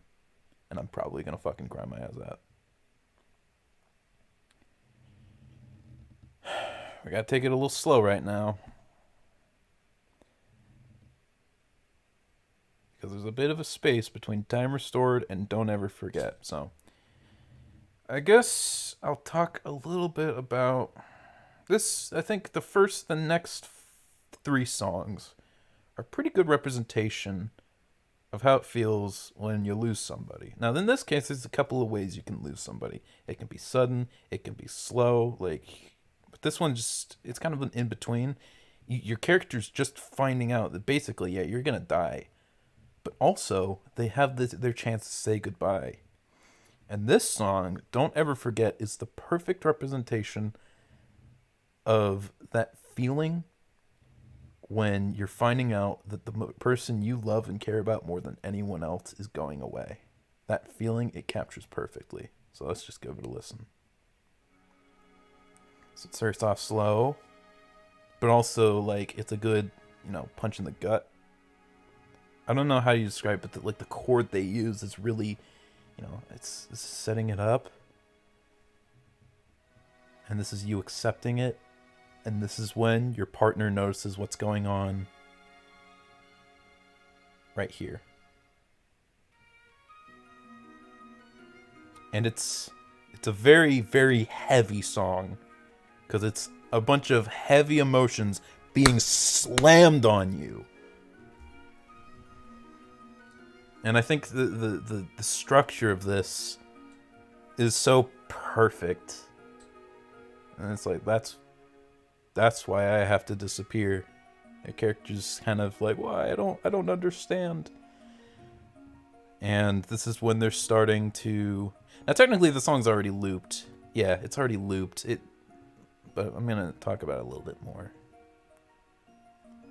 Oh man, it's a very, like I said, very heavy song. And this is when they start talking about it's heavy. You need to go back. You need to go right now.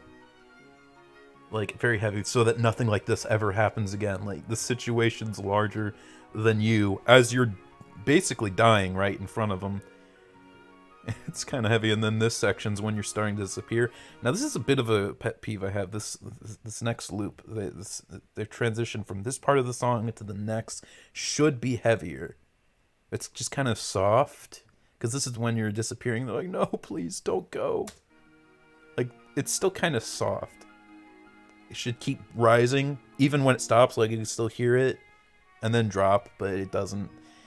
I get why, but I don't know. If they ever make an adaptation where they have to cover a scene and not a game, an indefinitely long cutscene that you have to end manually, I think they should probably add that part. Anyway, this music is amazing. It's so good. It's one of the best. It's one of the best. It's up there. It's one of the best. And I'm gonna put it at the top. Don't ever forget. You won't forget, trust me. I think Have to Get Home is what really gets me. It's what really gets me. It's really short, but it's very slow. Because this is it when it's settling in. Oh man, it's so sad. It's the same song as Don't Ever Forget, but with a lot of the instrumentals taken away and just kind of processing the moment of what just happened. It does a really good job at that. Oh no, man. Okay. Yeah, I mean, I want to listen to this a little bit longer. Again, this is just a good representation of them processing it. They're kind of saying in their head, I have to get home, I have to get home. I didn't even realize that some people said that the character probably just wants to die, but they're like, I have to get home, it's what they wished. And I always just imagined it like you're still in like the hidden land. You're still in Temporal Tower. You saved the world, but it's still in a dangerous spot. It's like you're still far away from home, and you just lost someone. Just like I have to get home. I have to get home. It's such a good fucking song, man. I think I'm gonna put it up just about the same. This one gets me just as emotional as Don't Ever Forget.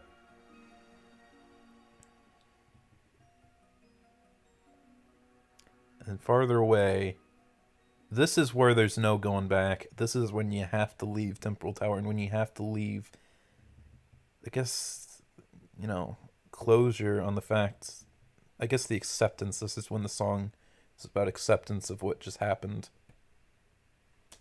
It starts off very similar to another. Oh yeah, by the way, I completely forgot to mention, Time Restored is the same. Oh wait, no, probably. I'm sorry, never mind. I'm sorry, I'm just stupid. And this is them walking. By the way, I want to talk about some. In my playthrough, I make my partner Gardevoir, and one thing I always found weird about Gardevoir's design is that she has tiny little nubs, like little pointy nubs for her feet. And I'm like, how do you walk like that? Well, I'm like, well, what if she just like, ever since she was a Curlian, she stopped having real feet? Well, I mean, Ralts had feet, but they're like cinder blocks. Once, she got more telekinetic powers, more in tone with her powers, she could use telekinesis to walk. She just had to concentrate, and throughout the entire story, she had no problems walking. Even after being pelted with a heavy waterfall, even after being attacked by a Groudon, or being fearful for her life, all of this shit, being scuffed up by a Sableye, all of this. But the only time she struggles walking is when she can't concentrate on even walking, because all she can think about is the main character leaving, which is, in my case, Swampert, because he's my favorite starter. And I picked those two because I think in 2015, around the time I played this game, I just played Omega Ruby. Originally, I wanted my partner to be Shiny Metagross, but because that was my second dude from that team, but, I couldn't do that. So I'm like, alright, Gardevoir it is. She makes more sense. Because this is just one of the coolest parts. Like they struggle walking because they're just so wrapped up on what happened. But I think the fact that it's like a telekinetic who's always so concentrated on keeping their body in check. Now it's the first time they can't because they can only think about you. It's just so sad. And then this is when, no turning back, they're leaving. Almost like they're accepting the fact that they left the character. And this is when it wraps back up.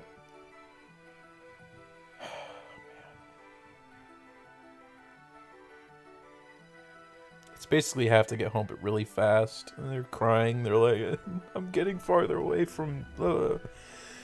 Oh man, it's so fucking sad. It's so sad. This game is so good. Man. And this is when it starts winding up. But, for some reason, there's still music playing afterwards, even though you can't hear this in the base game. And one thing that was really cool, even though it's not technically true, because there are other sections where... But the game stops, it auto-scrolls, because you're no longer there. If that was intentional, that would have been so cool, but I don't think it was what they intended. I think they just wanted to match the music with the scene.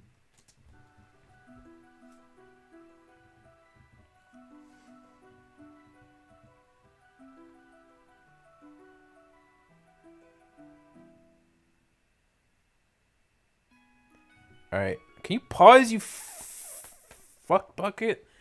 So yeah, it's a nice, it's a bit heavy, but that's when they're accepting what has happened. And this, A Wish for Peace, it's a little less sad. This is the ultimate bittersweet song. I mean, one of my favorite shots, we'll talk about in a second. It's still sad, but it's kind of like happy at the same time. It's bittersweet, like, yeah, you got peace, but at a cost. Like, he's probably here. This gentleman says, this part right here coming up, man, the instrumentals is so good. This part when your partner's stepping on that grate for the first time, except they're grown now and by themselves again, and everyone's hugging her or them, whatever, but you're not. They don't even focus. It's just, man, almost like, and I think one of the coolest parts about this game, it's like the entire game has been focused on just this character building up their confidence. It's kind of like, did you ever watch Oliver Green? It's kind of like that. Just a character helping this character get to where they need to be. I think I'll make a video, like a video essay. I don't make video essays right now, but I will eventually, about movies that tackle the concept of following your dreams versus, following your dreams as in doing your career that you always wanted versus being with the people you love, and sometimes how they intersect. And there's a couple that do this, like Up, like how the second of the film that he finally gets to go off in this adventure, but he's no longer with Ellie and he's kind of depressed. But I will talk. That's a conversation for another day. There's other movies like La La Land does it, where which is very interesting. La La Land and Whiplash. One movie, Whiplash, focuses on following their dreams of being the best drummer, but like the stakes, they basically everyone else is sacrificed for it because of this abusive monster. And La La Land is these characters that, followed their dreams, but also they lost each other. I need to watch that movie again. I haven't watched it since like 2017. I need to watch that fucking movie. And this kind of does that, because now your character's an adventurer, everything they wanted to be, but there's something missing. And this song kind of implies that there's something missing. You, the person that was more important to them than anything, even the aspect of what they wanted to be. And this song gets that across so good.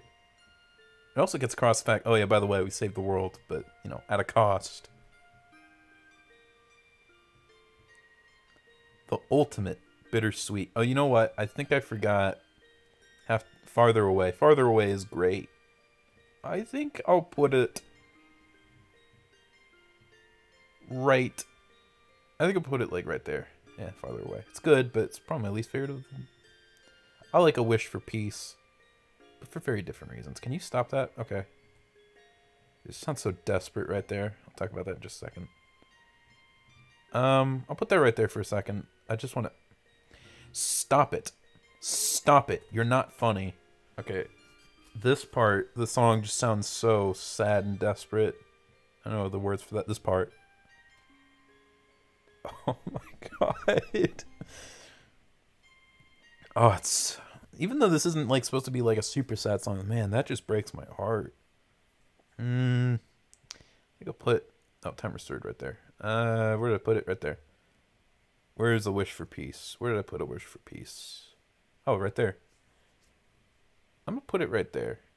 Yeah. Yeah. Oh, man. So, interesting thing. A Wish for Peace. Let me go back down to where I was. My eye hurts now. Not even from tears. It just feels like I got pink eye. I don't have pink eye. It's just tired. Like I rubbed it a lot. So, don't ever forget, Have to Get Home, Farther Away, and A Wish for Peace. All four of these are the same song at its core, but different elements. And the song doesn't stop repeating until a large gap in time. Now, granted, the next song you hear is At the Beach of we'll talk about that in just a second. And that really reminds me of when I lost my dad. For a solid couple of weeks, he was the only thing I could think about. And the element of Don't Ever Forget the Song is you.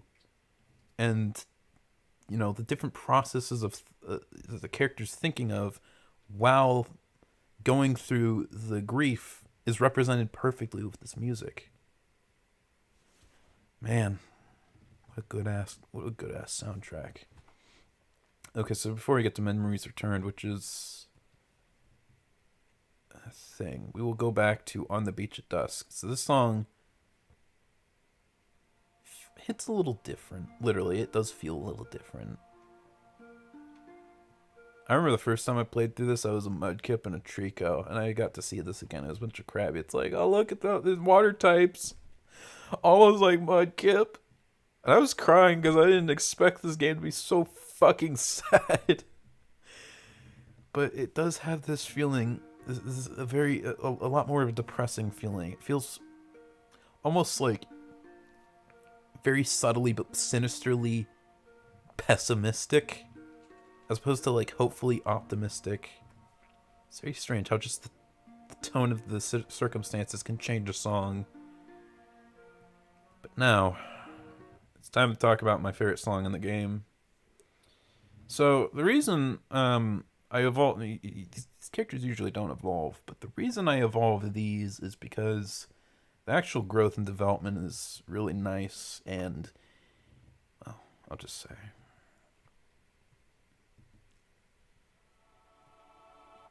First off, the idea of having a goofy, stupid fucking little Ralts on the beach freak out about a mudkip, and then it goes back to modern time, and she's all grown up, but Swampbird's nowhere to be found. Dude, that is one of these. It elevates the scene so much to me.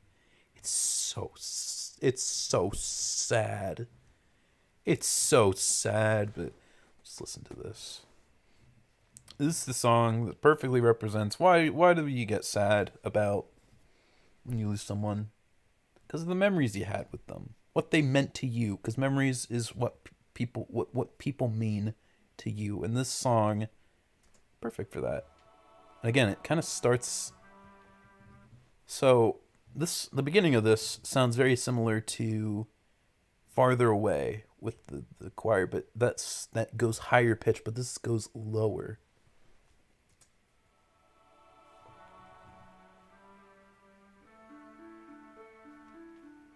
It's building up. And this song is used when they're walking down the beach. They're talking about what happened, how they remembered it. It's kind of, that part's kind of like back to nice times. But this part right here, not this.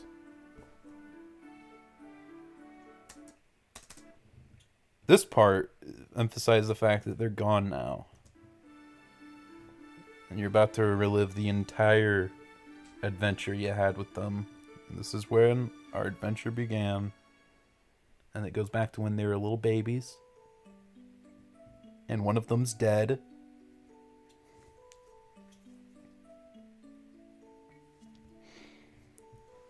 Just that idea is so sad. That's why I evolved them.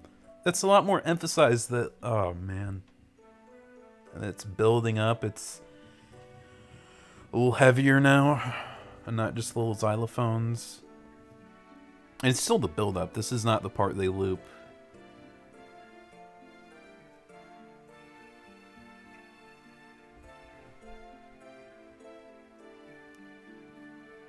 And then the flute, as well as the choir in the back.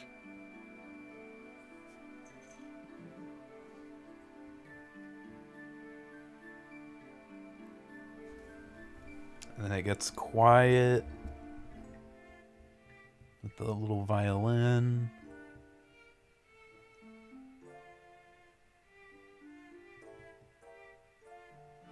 And then it's kind of the heavy build up right here. It's building to something. What could they possibly be building up? This part. Oh my god.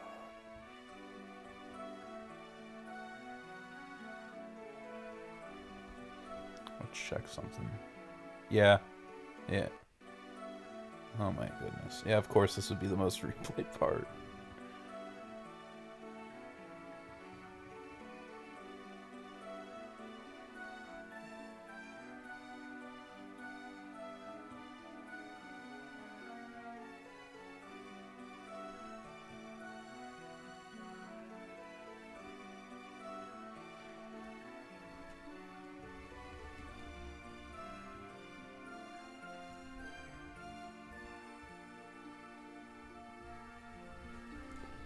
And then it loops. Oh, no.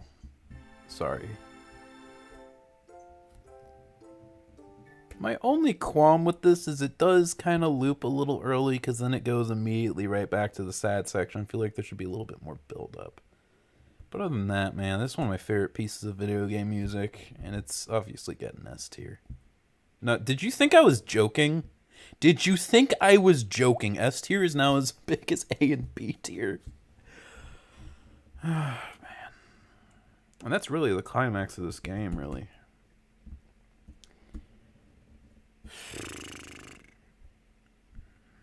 Man.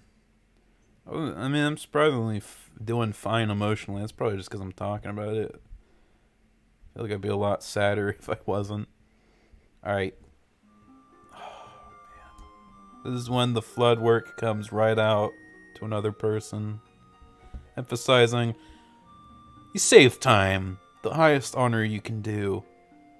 But this is a sad as fuck ending. Like the other endings just imply like, oh, there's some peace. It'll be okay. This is just, no, months later, they're still sad. They're still fucking sad. Out of their mind. How do you end a Pokemon video game like this? I'm getting mad. And I've played this game like so many goddamn times. I don't think it's good enough to be... I'm gonna put it at the bottom of S tier, because, like, how do you do this tier? How could you do this? The audacity to end a Pokemon game like this. Not as, like, a little section. This is the actual ending. Goodness gracious, man. Can we talk about how great of a friend Bidoof is? I want to punch him in his fucking teeth. Golduck's a cooler friend. Man. It's just... That's how this game actually hits different. It's not slightly... It doesn't tell a story slightly engaging like Black and White. No, the story itself is actually... You're going to remember this game.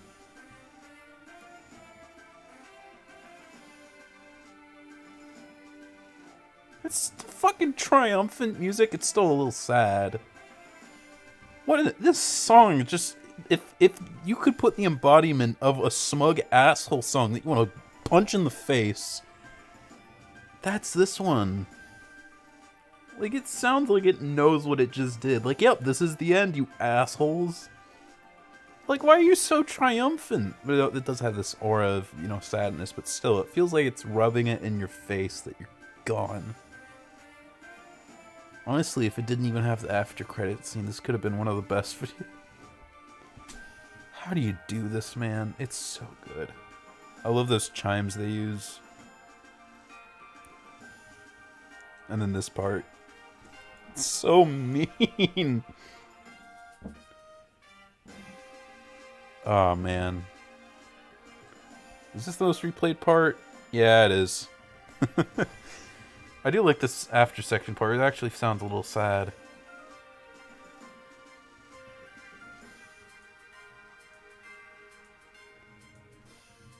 Man. Actually, I think in my old playthrough that I got rid of a while ago, I think I'd replace this song with the song from Super Mr. Judge, which I don't like that game, but I did like that one piece.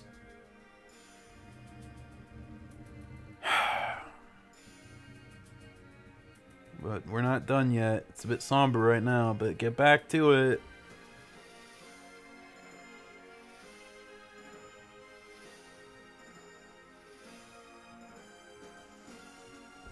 Holy shit. I really like the drums as well.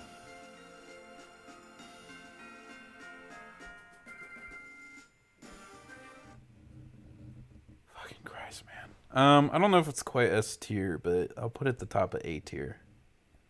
What a great game. Holy crap. When I just sat there like stunned, like, what the fuck did I just witness? This tier list is looking like my...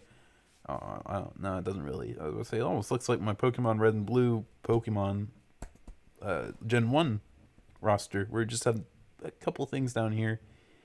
So much S's and B's. Not quite though, unfortunately. Not quite.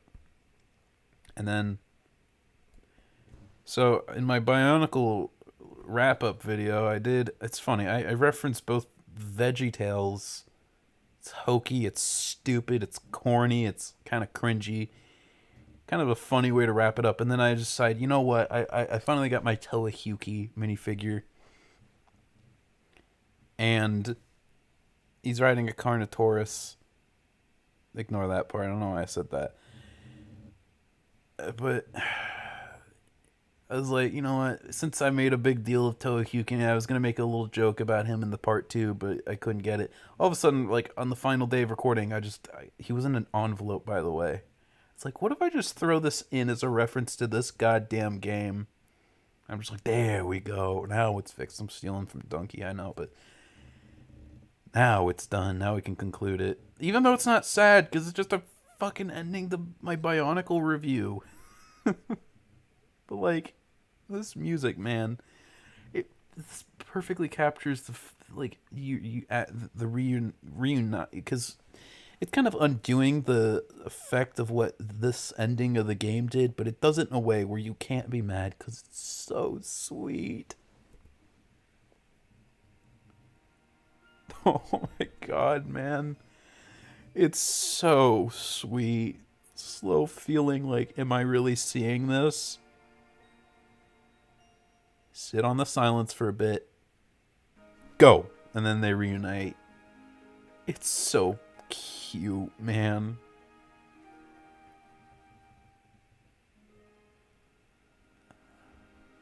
And that little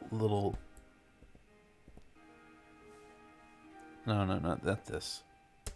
This part right here just tells you you're done. You just played the best Pokemon game they have ever made. And as much of a Gen 3 fanboy as I am, and the fact that I grew up more with that than Gen 4, even as a Gen 4 hater who thinks, oh, Heart Gold, Soul Silver, yeah, that's mid. Oh, the Gen 4 Pokemon, yeah, those are mid. Starters, oh, definitely mid. Pokemon Platinum, overrated mid. Even this, I'm like, no, this is peak Pokemon. This isn't just people who are nostalgic. I wasn't even nostalgic for this game unless you consider moments before I lose my dad, and then I view those feelings as nostalgic. Just a good, genuine game. And I gotta put it in S tier because it's so cute. It's so nice. Where's Time Restored? Put it right there. And I'm gonna set it right there. I've been streaming for 2 hours at this point. That's surprisingly not as much. We're 77. We're not even halfway done. I don't feel like streaming for another 3 hours. I'll pick this up later, but this is the ending of the base game. We will talk about post-game later. Because going from epilogue theme to Mystifying Forest feels wrong, so I won't even bother giving it the time of day. What a good game. What a good-ass game. I'm glad I did this. No, get out of here. Get out of here. No, stop it. What's a good image? It's a good image. No, we're not fucking doing that. Okay, fine. No. All these are just memes. All right, fine. Acer Thorn, your life's tragic enough. I guess that's a good note to end on. But that was Pokemon Mystery Dungeon Explorer. At least the base game covered. What I gotta say, man? I'll say one thing. I'm sure glad that my bootleg Lego Carnotaurus that's really small is yellow, brown, and black, because now he goes excellently with my Toahyuki minifigure. Did you expect me to say that? Probably because I accidentally said it while, like, thinking. But, otherwise, probably not. And neither would you ever expect a Pokemon game to be one of the most emotional, portable games, or just games in general. Case closed. It's great. And yes, I totally just did steal from AVGN. I'm sorry. No, I'm not actually. I'm not sorry at all. I have no dignity.